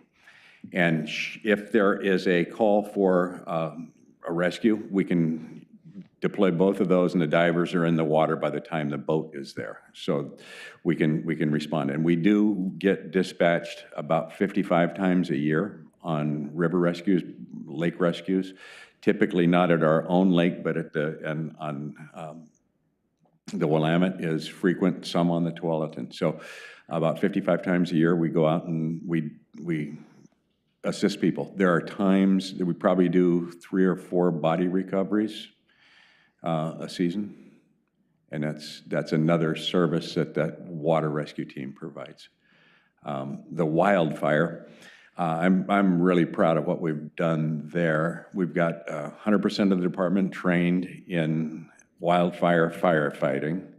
We had probably 6 deployments last year where we were in every place from Northern California to across the state of Oregon. We operate in the brush rig. We have another one of the engines is typically the engine that goes on that. And so we've got great training there on the prevention end of it. We're getting ready to start back up with the wildland inspections again this year. It's something that's not going away. It's gonna stay for a long time. And I'll stop with this. We just got our last reimbursement from the state of Oregon for this year for the wildland today. So it got deposited. Well, Chief, did the check clear? No, just kidding. Sorry. Chief, thank you very much, and I think I speak for everyone here when we stand ready to help support you and the rest of the department as we continue evolving in the way that we respond to the needs of the community, keeping everyone safe, and we just want to do that in the best way possible. So thank you and everyone for the good work. My thanks. Appreciate the update. Thank you. We're going to take about a 5-minute recess, and we'll move on to the next thing.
Okay, we are back in order. And, next item on the agenda is an update on our housing needs analysis and housing production strategy. We have with us Eric Olson, a long-range planning manager, and you're joined by some guests. I'll let you introduce. And City Council, all right, the microphone is working now. So yes, thanks. I'm actually joined today by some folks who are joining us remotely from our consultant team with MIG. We have Andrew Parrish, and we also have from Johnson Economics, we have Brendan Buckley, who are joining us tonight. So they've worked on the documents that we'll be discussing today, namely the first couple of drafts for the housing needs analysis work, which are the housing capacity analysis and the draft residential land or buildable land inventory rather. So yeah, I guess with that, we'll ask Andrew to start sharing his screen, I suppose. He will be running the presentation. So yeah, for the most part, we're here to go over the initial results from those draft documents. Just as a process check, I'd remind you that our initial drafts were going to be sort of taking input from you all today, as well as input we've received so far from various other parties, and revising these drafts prior to bringing them forth to a public hearing, and at which point they would be adopted into our comprehensive plan. Next slide. So this is just an outline of what we're going to cover tonight. Really the big two items are the housing needs findings, as well as the buildable land findings. I'll also talk a little bit about what we've heard so far, a little bit from our public engagement, and give you, or Andrew actually will give you a little bit of an overview of the process, and I will conclude with some next steps.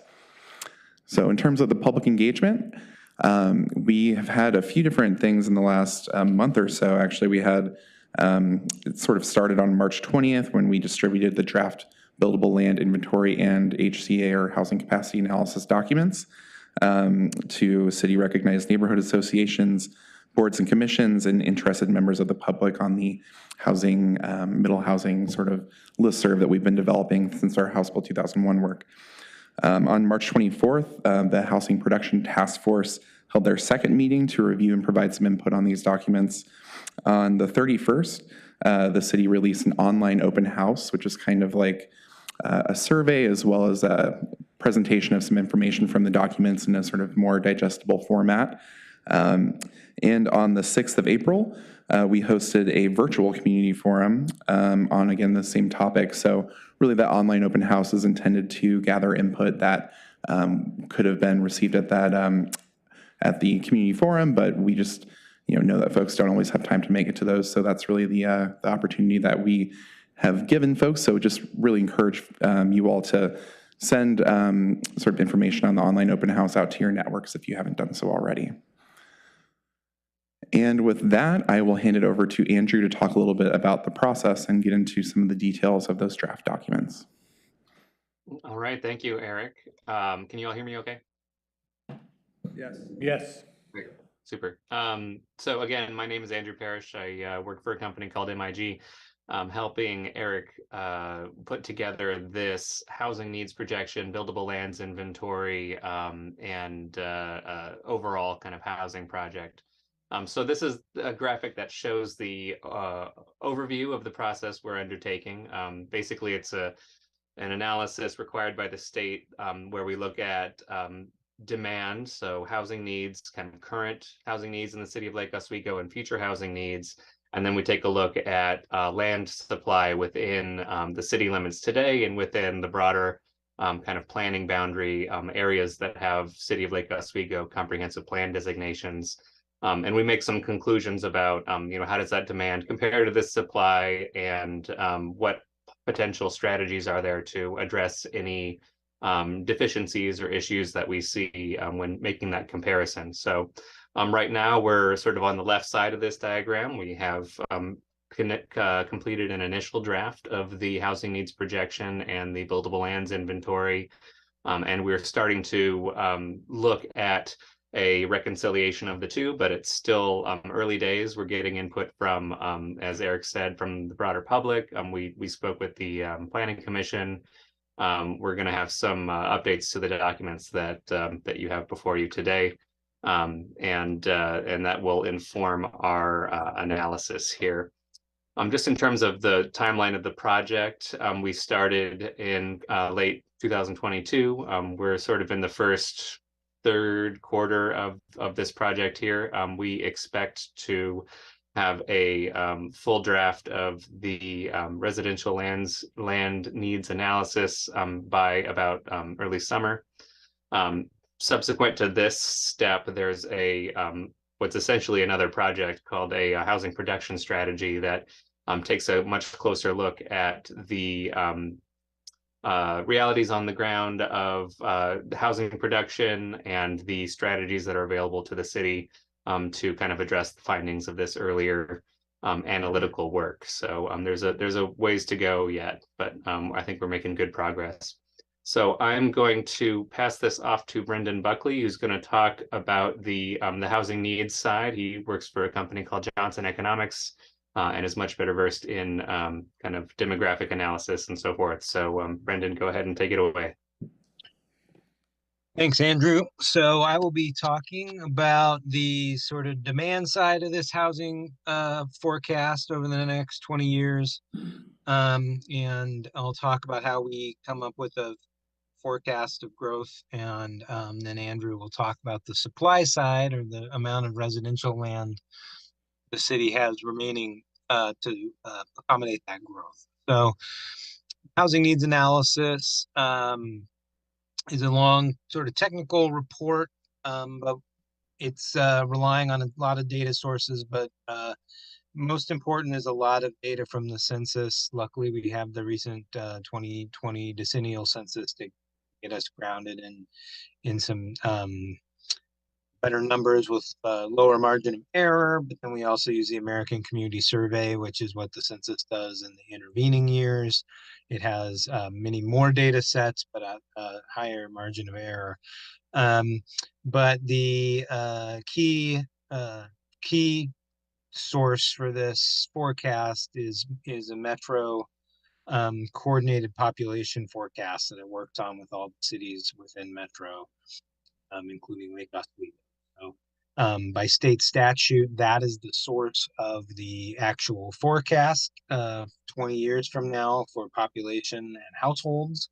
And so that sort of in number is provided. And what we're doing is looking at the demographics. We're looking at the current housing situation versus population, and really trying to come up with an estimate of what the makeup of that future number that we're getting from Metro is going to be, and what that means for the housing types that will be by over the next 20 years. Next slide, please.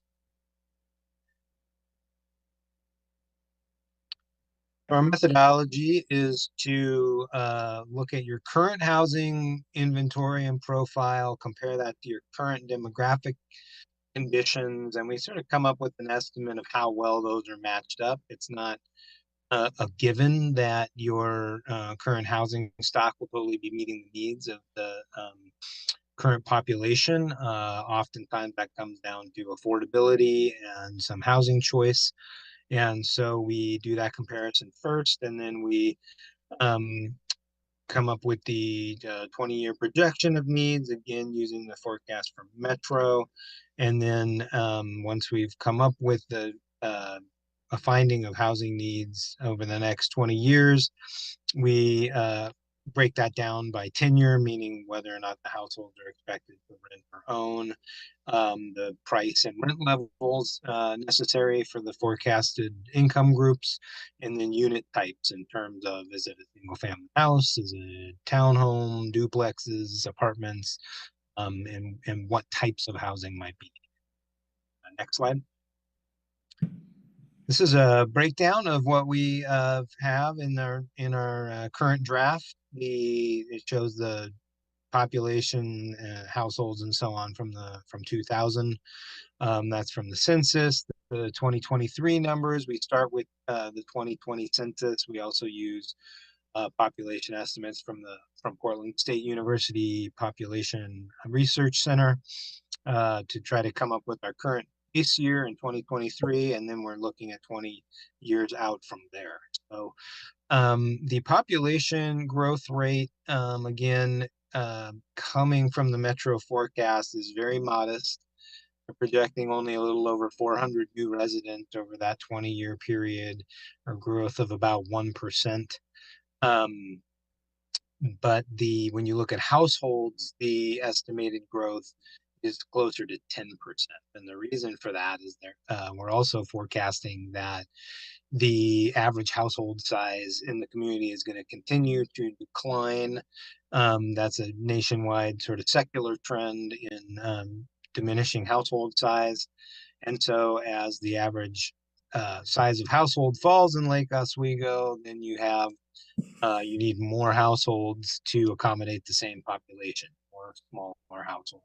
So Brendan, I wasn't going to do large this. households. I wasn't going to do this, but we added 600 people last year.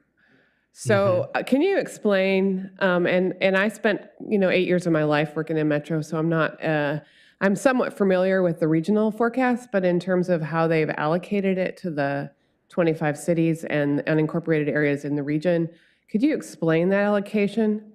Because I think we'll have exceeded the 20-year growth forecast next year. And so how are we supposed to develop a housing needs analysis based on a population forecast? In some ways it's good news for us. We're taking houses away, actually. In some ways it's good news for us because it means that we won't have to plan for as many housing units, but it also is going to continue the current crisis that we have of a shortage of available housing at various income types. Right. So it is a very low population growth forecast. And as you pointed out, even growth in recent years, has already cast pretty big doubts on it. This forecast was developed around the 2018 period, and Metro works out a growth forecast by as zone, which is the entire metro area is broken up into what's called transportation analysis zones. It's a little like census block groups, but the boundaries are different. And they look in those areas and they come up with a forecast for household growth and job growth in each of those. It's a bit of a chicken and egg because they do generate, my understanding is they're generating a broader level population forecast for the metro area, and then they go through the process of distributing that among the cities. They do work with the planning staff of the various jurisdictions during that process.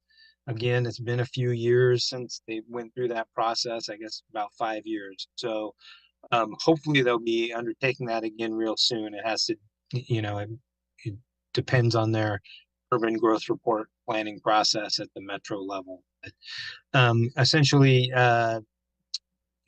we've ended up with the forecast that, again, we're required to use by state statute for this process that is very modest. So what does that mean? What that means is it's not binding on the community in any way. So by saying that you're going to grow by, for instance, 1,800 households, in no way does that limit the city of Lake Oswego from stopping growth at that point and saying, okay, we can't build any more homes or anything like that. Growth outpaces these numbers than it just does.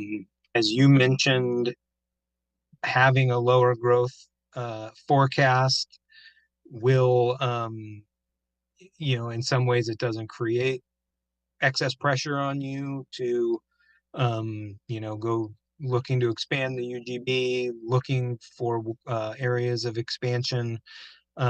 So in that sense, a finding of lower growth will give you a little more flexibility. But what we've been telling people in this situation is that the best thing to do is to look at the housing needs analysis and look at this entire process as the chance to go through all your planning and policy work for your housing, sort of regardless of what this forecast is telling you. If you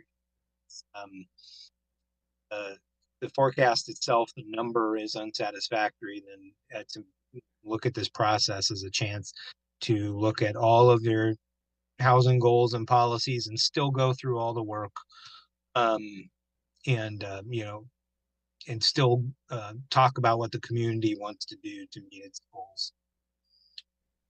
Sorry, that was a long tangent that I hope helps answer your questions, but you have a follow-up. Brendan, do we have the full metro area data, how the population increases were assigned to all the cities? In the That 13? is available, yes. Could we get that? Okay. Thank you. Please continue. Okay. So the household growth, as I mentioned, is higher than the population growth. So that that at least probably gets us a little closer to a realistic number. The number of housing units is higher. It's nearly 2,000 new units needed over the 20-year period. The reason that it's higher than the number of new households is we want to build in a factor for vacancy. You know, a healthy housing market, either the for sale housing market or the rental market, both have a little vacancy built in order to have a healthy amount of choice for home buyers and for renters, and allow some mobility. Next slide. In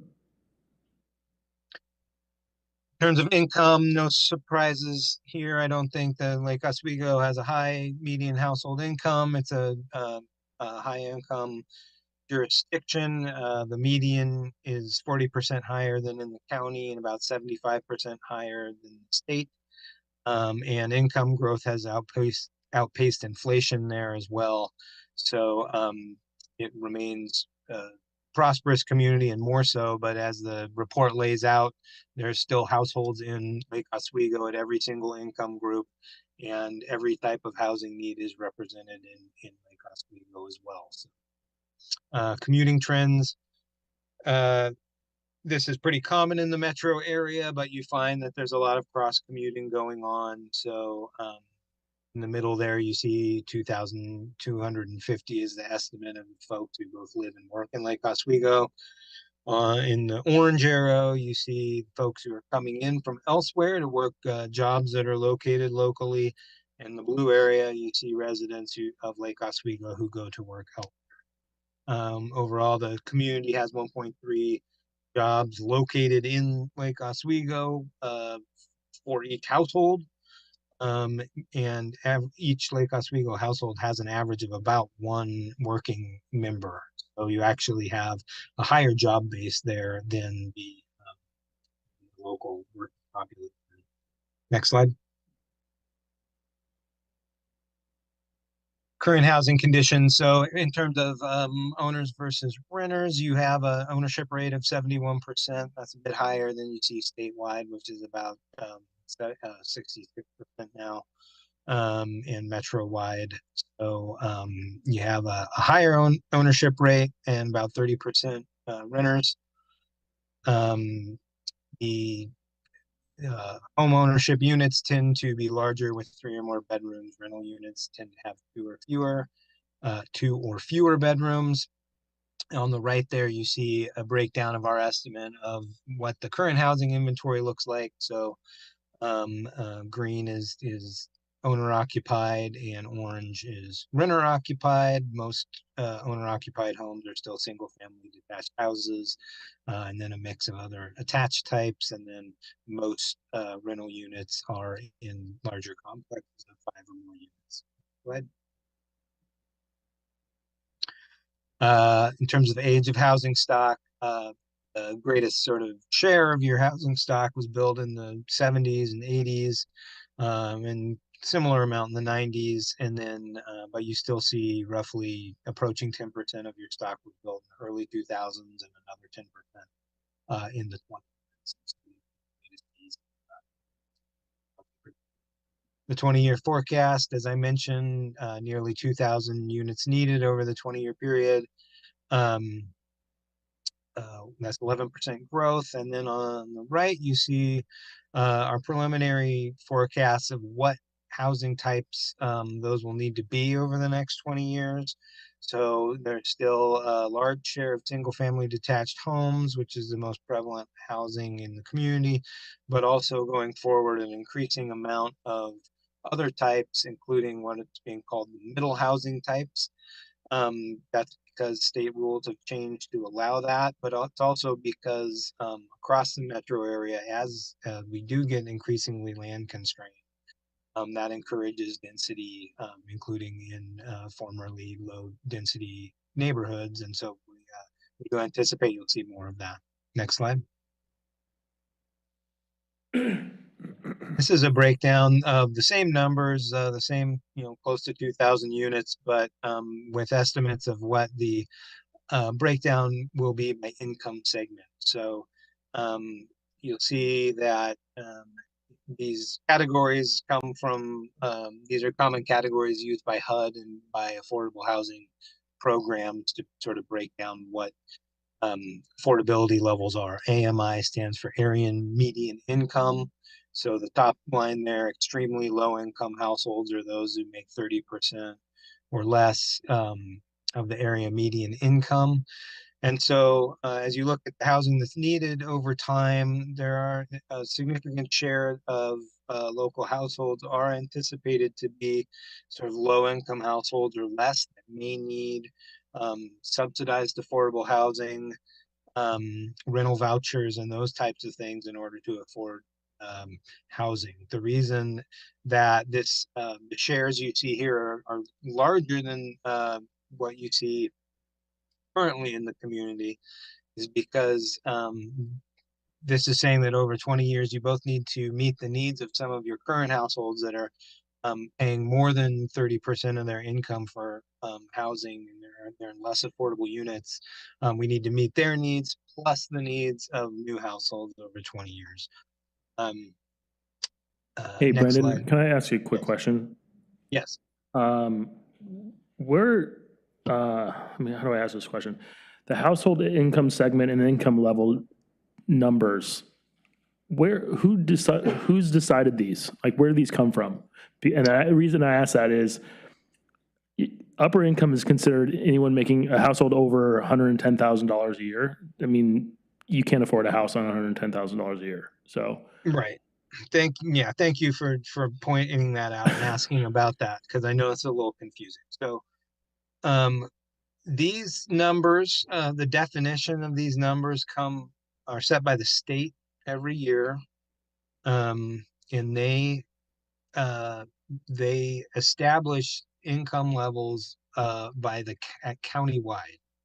So it's a little confusing because to set income limits for these various programs, they're using the countywide estimate of median income, which is lower than what you have in like Oswego.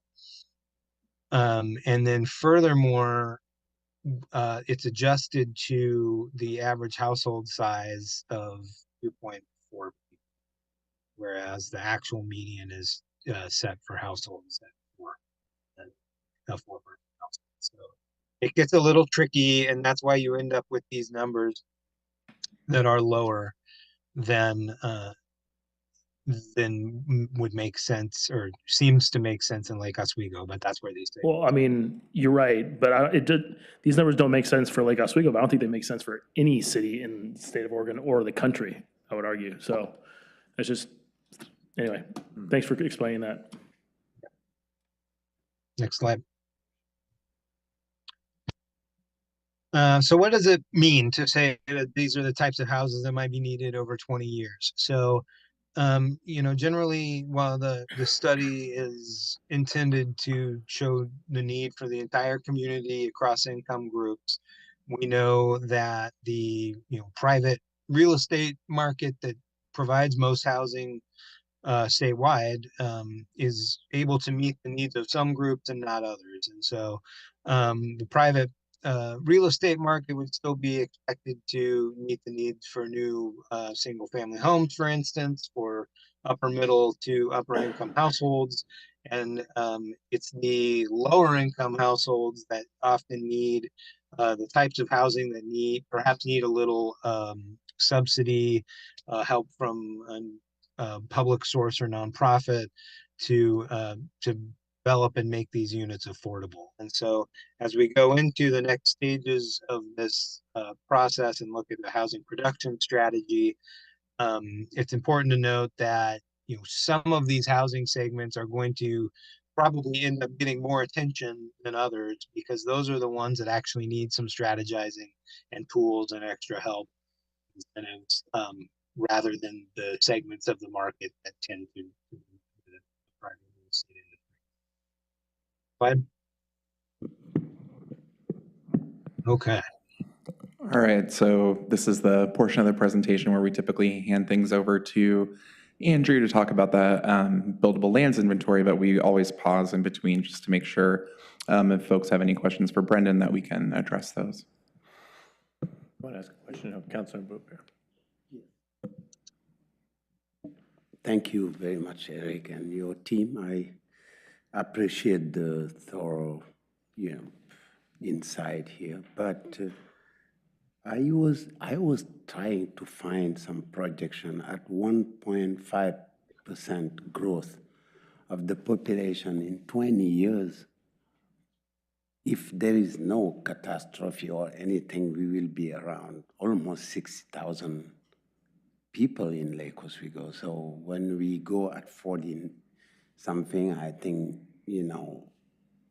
our projection can be problematic, because I honestly think if we can do the math, 1.5% growth, 20 years at 39,000, because the population in 2020 was 39.5.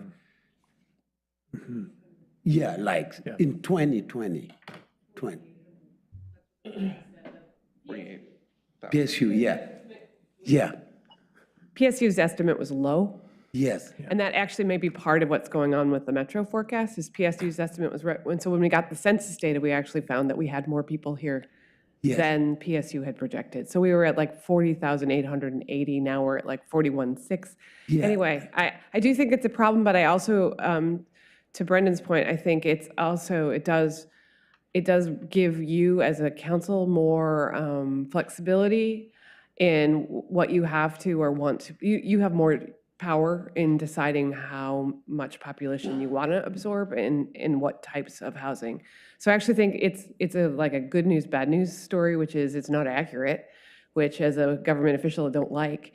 On the other hand, it does mean that you have less that you actually have to deliver, and so you can have more creativity in designing solutions that are appropriate for the community. And I like that. And also, the trend looks good, because at 10% low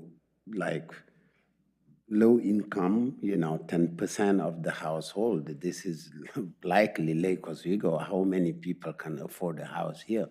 So in that, you made a good thing when you see that the higher income have around almost half of the housing that we will need at 900 something for the 2,000 households. So I mean, I'm happy, like I told you. Still, it's only the population, but I think this is a good document to work with, thank you.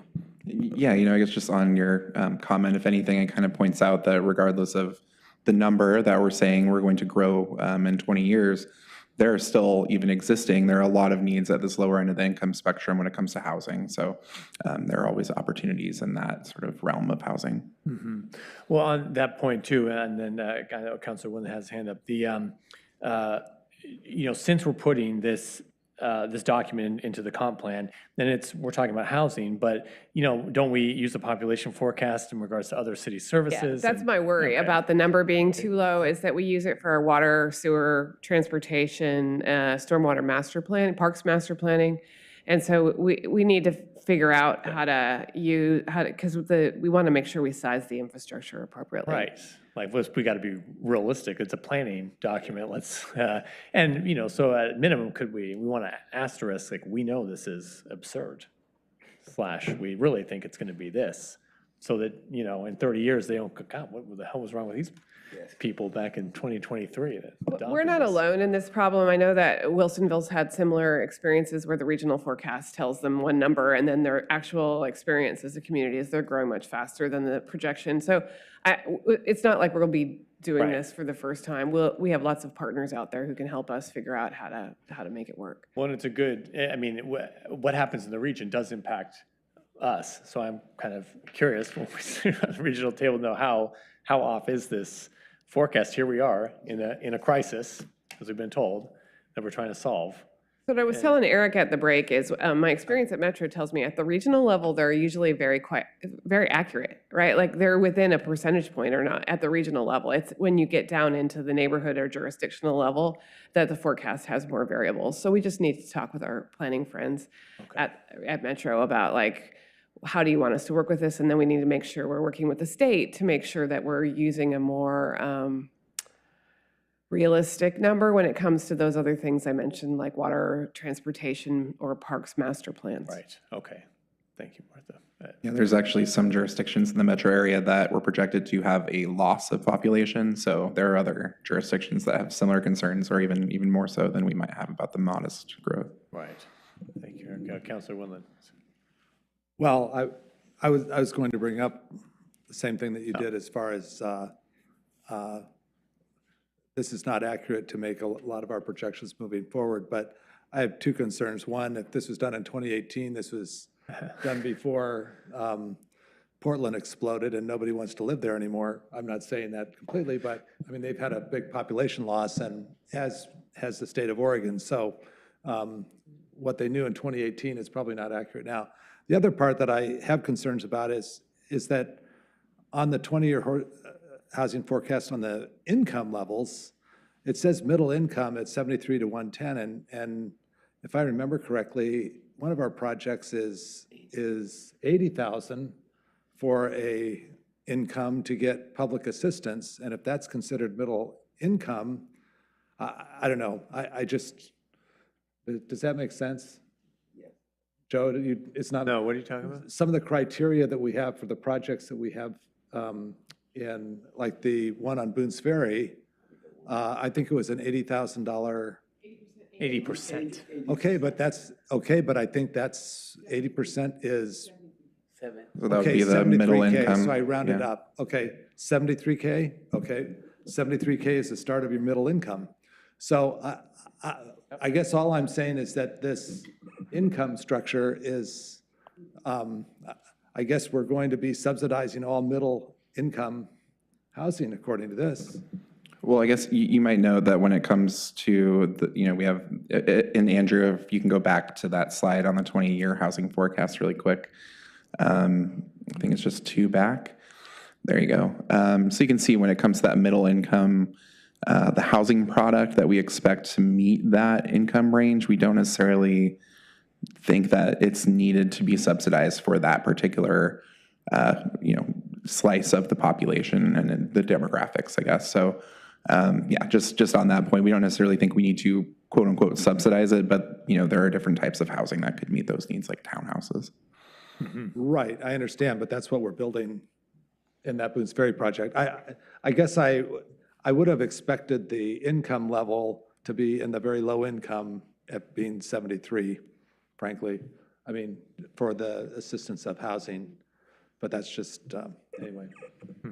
Yeah, let's move on, because I won't get in, you have 1,933 that we're going to produce, but it says according to our supply, we can only make 1,400. So that's hopefully that's part 2 of the. Well, we're going to talk about the buildable lands inventory coming next, yeah. Right.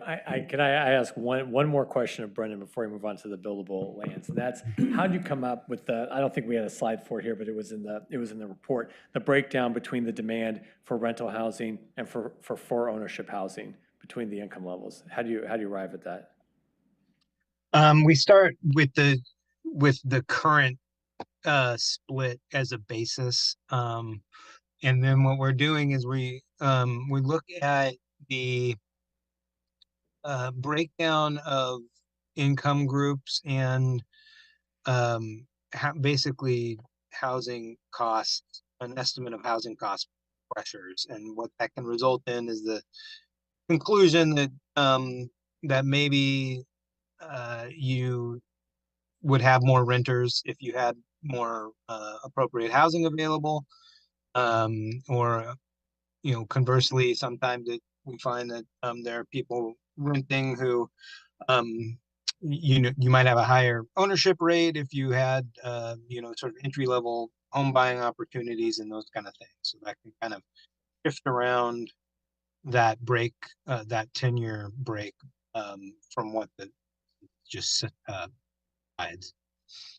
I think we were projecting in the future, pull it up real quick, was similar to your current, it's very similar to your current home ownership rate, slightly lower. So currently you're about 71, and when we ran our forecast, it came out that your ownership rate might be about 69% in 20 years. So, just slightly lower. One thing that I don't think we're considering is this home ownership, or is this the forecast of what has to happen? Because there's a lot of people that live in Lake Oswego that are older seniors that have paid off their houses and their income has gone way down. So, I mean, my parents were the exact example. Their house was paid for and Social Security kicks in and they have a limited income, but they own a really nice house. So I understand where figures are more complex than just what you look at.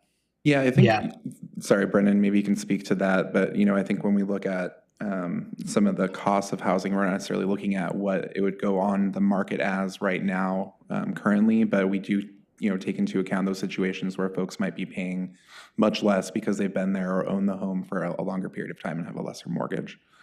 So that is something that I think that actually comprises the majority of the quote-unquote affordable housing in Lake Oswego, but yeah. Right. Yeah. That's exactly right. Yeah. So in the report, you'll see that, we are saying there's some ownership housing that's owned by folks with pretty modest incomes, and those are exactly the kind of households. So to clarify, so when we look at the chart, this is figure 5.2, and we have this cumulative 21.7% of for ownership housing for low income and very low income and extremely low income folks at price points $350K and below.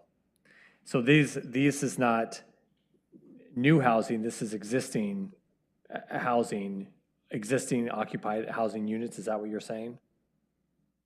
I'm sorry, you said 5.2? 5.2. Let's see. That is the estimate of total future housing. So that is both your current households plus the new over 20 years, and estimated in current dollars, $23. So obviously after inflation, all these numbers for both income and price range are going to be much higher 20 years from now. But right, we hope. Right, but this is saying that to accommodate the demand of the future, for instance, we have to produce 1,160 houses that are affordable between, in current dollars, $250,000 and $300,000. I think that's saying that in total, we have to have that many units, that not necessarily that we would need to produce those. Yeah. This is, yes, our total. We'd have to have that many. And it's saying that that's our estimate of what the need will be. Nothing, nothing in this report obligates the city to produce any housing. It's supposed to guide you in your planning efforts and the things you can do, like zoning, looking at the amount of land you have available, which we'll talk about next, and the things that cities can control. But none of this, you don't produce housing, you're a city government. So that's That's right. That's not what I'm saying. I'm just trying to better understand the significance of these numbers and how they relate to our planning. yes, gotcha.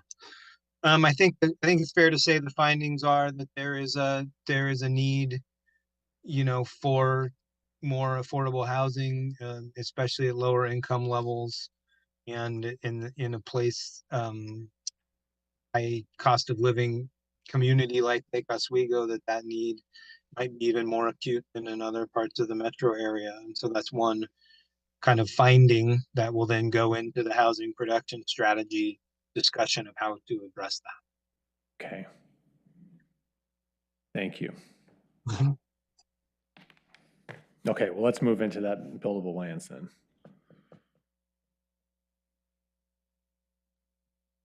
All right, thank you, Brendan. Thank you, everyone. I'm going to be talking about the land base of the city of Lake Oswego and how the city might be able to use that land to address some of this housing need. And I think you'll find a lot of the kind of similar questions or issues. I don't know. I like the perspective that this kind of analysis brings, so I'll just leave it at that. Just overall, the steps that we take to do this inventory, we identify what land is considered residential land, what can be reasonably expected to provide residential units. We remove constraints, things like steep slopes or water bodies or the city's environmental protection areas. We categorize things into what's vacant, what's developed, and then there's an interesting kind of in between of partially vacant that we've looked at. And then we make some assumptions about future right-of-way needs, densities in various zoning categories to come up with an initial estimate of the buildable area and the capacity of units on those zones. So when we're looking at the study area here, the yellow portion is the city of Lake Oswego's city limits. So we're actually looking at land outside of the city limits, all the way to the urban growth boundary. But all of this land has a city comprehensive plan designation. So it's kind of considered part of the city's planning purview, even though not all of it has been annexed currently. So this is a map of those comprehensive plan designations. And this is primarily what we look at when thinking about which areas are future residential areas, current and future. So things with a residential plan designation or with a mixed use plan designation that may allow for residential uses, even though that it's not the only thing that happens there. So this figure shows the residential lands in yellow and mixed use lands in purple. So those are areas that might have some employment uses or some civic uses, but could also potentially have residences as part of any development there. We take out things like land in HOAs and land that's kind of commonly owned by an HOA or owned by the city, unless we have information that it ought to be or is expected to be used for future residential purposes. There's some areas that are kind of strictly commercial or strictly industrial, and we've taken those out as well. As far as development constraints, this map shows areas with a slope of greater than 25%, which is usually what we'll use to say no development's going to occur here. The areas in a floodplain, we generally assume little to no future development will occur. And the city has a series of kind of resource conservation areas that we've worked with city staff to make some assumptions for kind of what portion of those lands would be developable if they were in the inventory as something that would show up as future residences. Moving to the third step of development status. So again, for vacant lots, we just said if there's less than $20,000 of improvement value, we considered it vacant. We're generally using data from Metro, which comes from county governments, county assessors to use this to put this analysis together. Developed lots, it's usually pretty easy to tell when something's developed, but this partially vacant category, the intent is for lots that are large, so they have some acreage to them, and they might be reasonably expected to provide more housing. So maybe they can subdivide, maybe flag lots are a possibility. We've seen a fair amount of this development kind of in various parts of Lake Oswego. So we've made some assumptions about, based on the underlying zoning, if you could fit 5 more housing units onto that site, 5 more kind of single family lots onto the site, we're going to say that is likely to occur. If it's kind of between twice as large as the minimum lot size and that 5 times as large, then we used a price threshold and improvement value threshold. So maybe the highest end houses would be less likely for that to happen. And then if it's less than twice as large as a new single family lot would be, then we said that's developed. So this is the map that comes out when we do that analysis. So the purple areas are developed, the green areas are vacant, and you'll notice that there are just a few sort of scattered vacant lots throughout the city. There aren't a lot of large undeveloped portions of Lake Oswego. And the partially vacant areas are shown in yellow. So these are, again, larger lots where future infill may be possible, may be likely. And so I'll just say that so far in our engagement with the Planning Commission, with the Neighborhood Forum, and online as well, we've had people kind of hone in on these and say, is that really likely? Should we really expect those lots to infill? I live here, or I go through here, and I don't think that's likely for a variety of reasons. So I look at this map as kind of a stepping stone to again your kind of policy decisions about, well, is this where the inventory really is or ought to be, and what does that mean for the city? So just to kind of round it out here, as we go take the next step to net buildable area, we use some set asides for new streets and new infrastructure. Generally 20% is a good amount to use, just as a high level planning assumption for what would be future right of way and what would be stormwater infrastructure, that kind of thing. And then we worked with the city to use the zoning code to make some assumptions about how many units are likely in a given zone. And when you do the math there, you get this table. It's table 5 in your report. And I'll note that there are a few different elements to this, and you kind of touched on it earlier. Maybe I should have put these numbers into a more legible table. But when we're looking at just the raw land, kind of from the map that I showed you earlier, we're looking at about 1,400 units of capacity. We haven't taken the step to figure out how many of these are likely to be multifamily dwellings versus single family versus townhome. That's kind of a next step that we'll take. But there are a couple of other categories of units that we are planning on looking at, or we have already looked at. There's the remaining Merrillhurst University kind of approval as part of their land use decision. There's about 70 units there. We've made an assumption for additional middle housing capacity. So the city recently updated your zoning code to allow kind of internal subdivisions and middle housing kind of lot divisions, et cetera, as part of House Bill 2001. So we've assumed that at 3% of developed lots in the city. And so again, we've heard already that there are a number of HOAs that have restrictions on future subdivisions, et cetera. And maybe that 3% is high because of that. So that's something that we could potentially refine.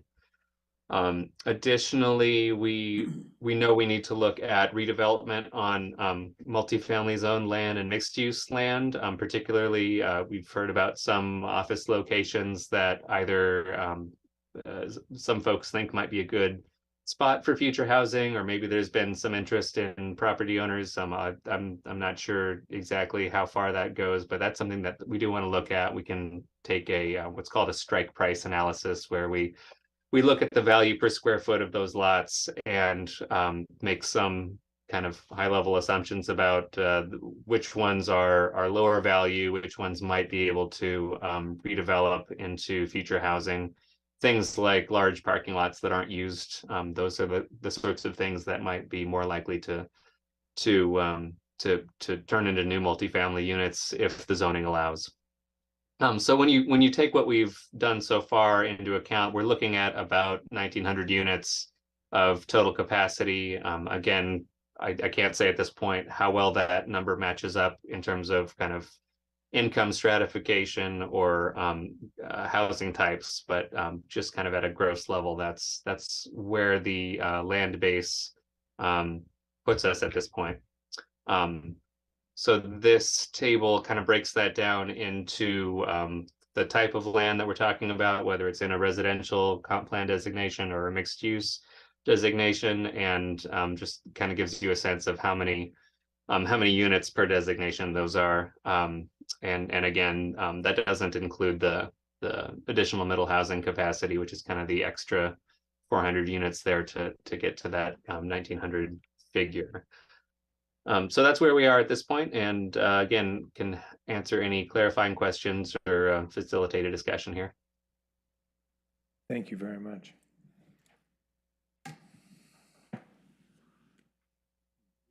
Any questions? Councilor Moon. Yes, I saw on the constraint to build. Can you elaborate on that? Like, and what can we do as a city to lift those barriers or constraints?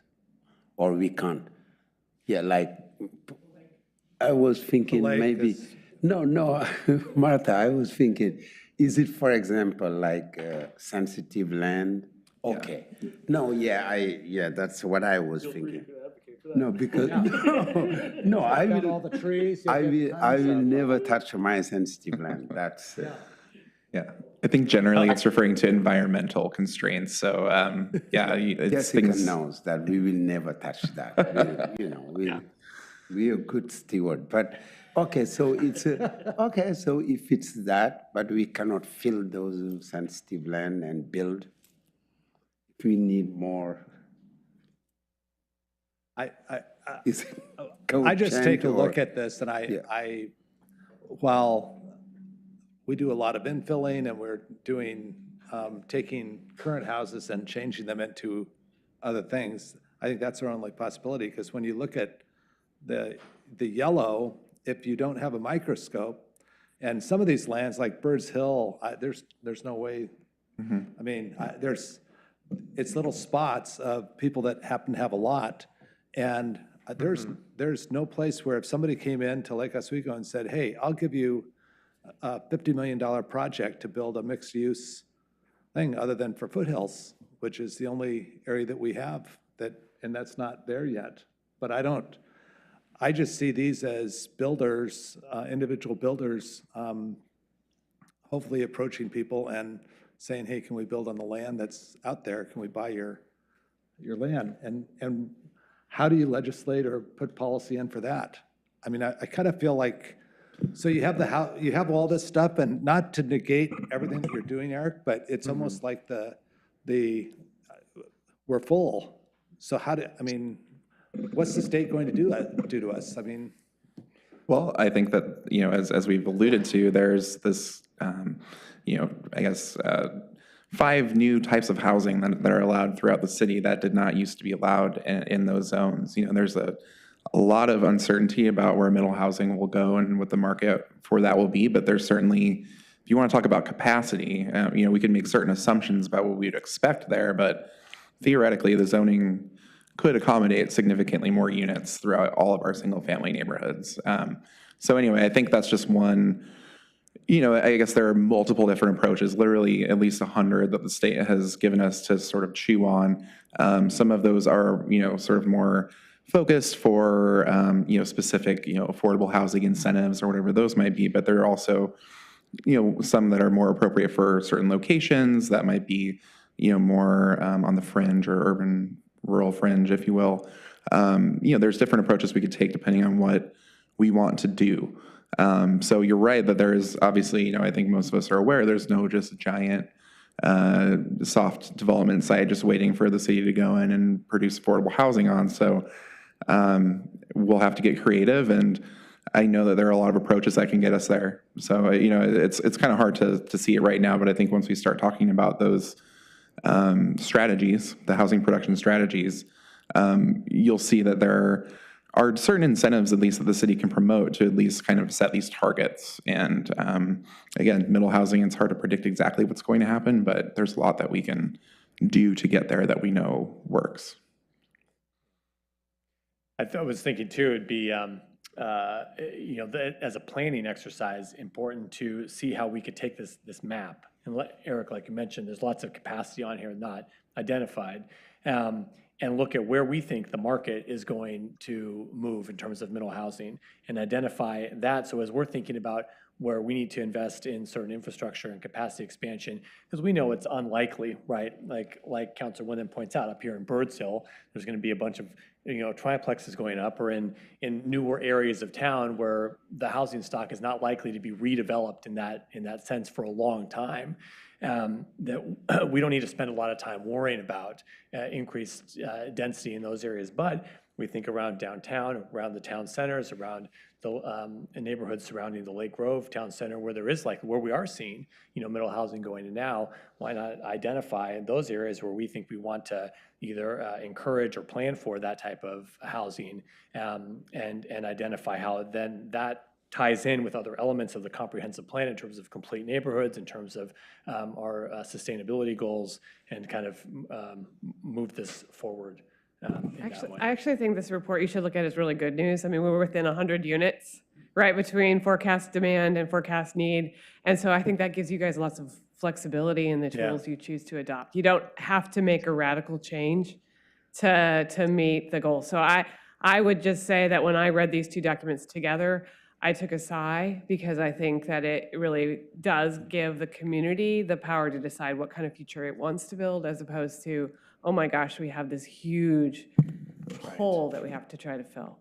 That's right, but at the same time, the market will build where there's the demand. So, I mean, we all know we're not growing by 400 people over 30 years. So as the demand, and we want to make sure that, I mean, our council goal is to plan for growth and change. And so we should do it with eyes, wide open, and identify. I think it'd be nice if, as we move into the housing production side, to have a map that kind of identifies where we want to see that kind of growth. It doesn't mean that's where it's going to happen, but that's maybe where we try to put our energy, where we see that use being at best located, given services, infrastructure. Yeah, and that's a really, something that we can delve into a lot further as we proceed with this work, and kind of say, all right, this is capacity, but let's talk about middle housing specifically, where we expect, those to be produced, what we know from developers about constraints where we know that they might not be produced, et cetera. So, as Andrew mentioned, this is really kind of a springboard to start having those discussions. So the yellow, we're by no means bound to the yellow. It's just kind of an initial pass at that capacity.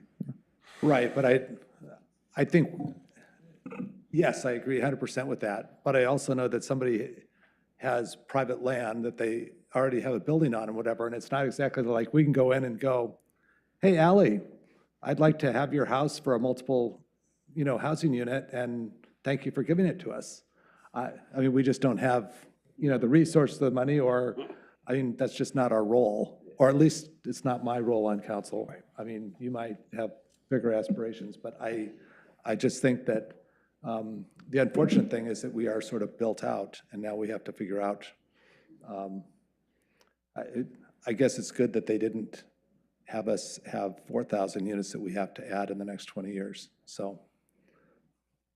Yeah, and I think, just as a quick reminder, we did, even as a part of the House Bill 2001 work, that committee came up with a recommendation to potentially explore things like construction excise taxes and all sorts of different things that I don't even know if we want to actually discuss at the council, but there were methods that are out there that might be, different levels of desirable from your all perspectives. So, yeah. Thank you. Councilor Afghan.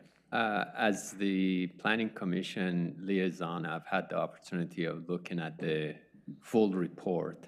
And first, Eric, your team, MIG, the entire commissioners, you guys have done an outstanding job summarizing the big report to something that we can talk and absorb. So big kudos to you and what you have done. I think if you look at the report, as the city manager said, this is good news for us. That means we don't have the handcuffs on. But if you wait and see the conclusion, it will show that we really need to have single dwellings or multi-dwellings. We know that the single dwellings are happening. The general contractors are making it happen because there's money in it. The question becomes, how do we enable the multi-dwelling, middle housing, affordable housing? How do we get the general contractors and developers to come to the table and say, I want to do this? So as a city councilor and as a city, we have to figure out how to create that incentive for them so they do go that direction. So for me, when I looked at the report, that's the compass that I see for us. Because the multi-million-dollar houses, those are all happening, but how do we bring affordable housing and also middle housing put some teeth into our strategies? How do we get the general contractors and developers go that direction? We have to provide them with incentives.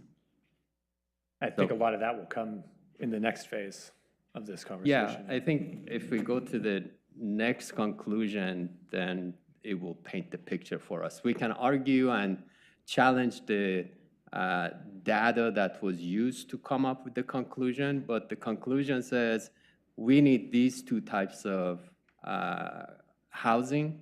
Whether we agree with the numbers or not, that's a different thing, but we do need to have those two types in our town. So, thank you. Thank you, Councilor Afghan. I guess I just mentioned one thing I may not have mentioned before, and sorry if I'm interrupting, Mayor Buck. But we, just as a reminder, House Bill 2003 not only gave cities, a requirement to produce this housing needs analysis and the housing production strategy, but it also established a 6-year cycle so that we go back and sort of revisit these documents every 6 years. So we will, maybe not sure how long all of you will be on council, but there will be another opportunity in 6 years if you are here at that point to revisit these, of course. But of course, that's, it could look different. We could correct some of the data that we know doesn't look perfect at this sort of go round. But, I guess I'd also point out that there's potentially going to be a sort of new way that they even come up with these projections at that point that would be more coming from the state. So anyway, hopefully we won't be stuck with the metro projection in 6 years. And we also give a shout out to the Housing Production Strategies Task Force that heard this presentation and gave feedback on it. I think they had a couple notable pieces of feedback. One was a better understanding of the demographics of that workforce that's commuting in and out of LO every day. They had that a desire for that, and then also a desire to incorporate community racial demographics into the housing needs analysis and to understand the impact that housing policy choices will have on creating a more racially diverse community as well. Seemed like good feedback from the task force. Was there any other, Eric, you know better, was there any other feedback from the task force that they? I think you covered a big chunk of it. I would just say that there was also a little bit of, there was a desire to learn a little bit more about some of the unincorporated areas in terms of the demographics of those areas, because we actually, a lot of the housing capacity analysis is focused on city limits as opposed to, areas within the urban growth boundary that aren't within the urban services boundary. So there was a request, if we can get a little bit more information on the folks that live in those areas to kind of match it up a little bit better with the BLI, which looks at that entire sort of UGB area. When we talk about the population growth, is that outside of the growth we get as a city, right, just through our annexations? Or I'll just speak for Brendan here and say that that's something that we're talking with Metro about. We do need to clarify some of the fine points of their forecast of, what was the forecast for city limits versus the planning area we're talking about. So we're waiting to hear back from them. And It's a TAS thing, though, I think. And PSU and Metro both collect building permit data, so they should have a pretty good understanding of how many units we're at. It's just confusing, but it does help to understand this is from the urban growth report from back in 2018. That does help a lot. Well, that growth number is so small, that the unincorporated areas, triple it. Just, I mean, we doubled the population just last meeting, I think.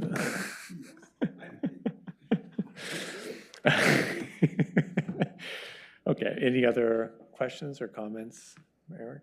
Okay, Eric, thank you very much. Great work. And Andrew, Brendan, thank you both for being here tonight. Thank you for the work you and your teams are doing on this. We appreciate it. Okay. Thank you. Thank you. Yeah, it's great maps. We should get that in the GIS. Is that in the GIS? Oh, it'd be a lot of fun if it was. Okay. Information from council. Does anyone? I have some updates. Updates too. Updates. Okay. From the Sustainability Advisory Board, actually last night they've been talking about the gas-powered lawn equipment for a while. I think they're going to give us some good information. They decided last night they're going to bring in Storm and maybe some other contractors to get feedback on how that's been working so far. So it's been a couple years now with Storm using the gas-powered equipment, and Parks had also been transitioning. I told them it would be helpful for the council for them to share that information with us. I know that's something that we asked for when we approved the contract. So that's great. Youth Leadership Council, they were present over the weekend, also with LOSN at the Sustainability Resource Fair. The city was there, popular. I know some of you had a chance to stop by. Youth Leadership Council did a Bumblebee Bingo, which is very popular for young kids. It's a little bit of a sustainability contest that youngsters can turn into the library for a raffle of sorts. And then and so again, shout out to LOSN for doing a great job coordinating that Sustainability Resource Fair. Councilor Corrigan and I were at the Water Partnership, LO Tiger Water Partnership meeting last night. We learned all about this lead and copper testing that's going on that we did not know about. In every city across the country, the EPA has got everyone testing for the lead pipes. The good news is there are no lead pipes that we know of in our system. And as the city's been going and replacing the meters, the old meters with the smart meters, they've been testing both the city side and also now the new thing is looking at the private side service line and making sure that there is no lead. If they do find a lead pipe, we learned it's going to throw a wrench into our plan. So we're hoping they don't find any lead pipes in LO or Tigard. But this is all in response to some of the lead crises, and cities back east are having a huge issue with this. So we're fortunate with the lead, and replacing the pipes. But we learned they do all this testing on a regular basis every year on a cycle, testing the water for the lead levels. And Tigard found that when they were doing Bull Run water, they had these levels that were right up against the limits that the EPA allows. And at 1 year they went over, and it was a big deal. And the second they switched to the LO Tigard, we started getting the water from here, they went to nothing, because the water from LO Tigard has the right acidity, to not extract the copper and lead from out of the old pipes. So who knew? Okay, very interesting. Most interesting thing I probably ever learned at the partnership meeting. It's very good. Keep drinking our own water. It's very safe, even safer than we thought. And then at C4, the regional table, is outside of tolling, which we already talked about tonight. The STIP, it's a 3 or 4 year cycle for state transportation funding. Of that, 19% of this big pie goes into these local government programs, and Lake Oswego is actually on the list for a project, but it's for new traffic lights on Highway 43, which I also coincidentally seems to be the mitigation for the tolling project. So, sure, didn't ask about that. Okay. Does anyone else any updates? Nothing else? Okay. Okay, well, in that case, we're adjourned. Thank you.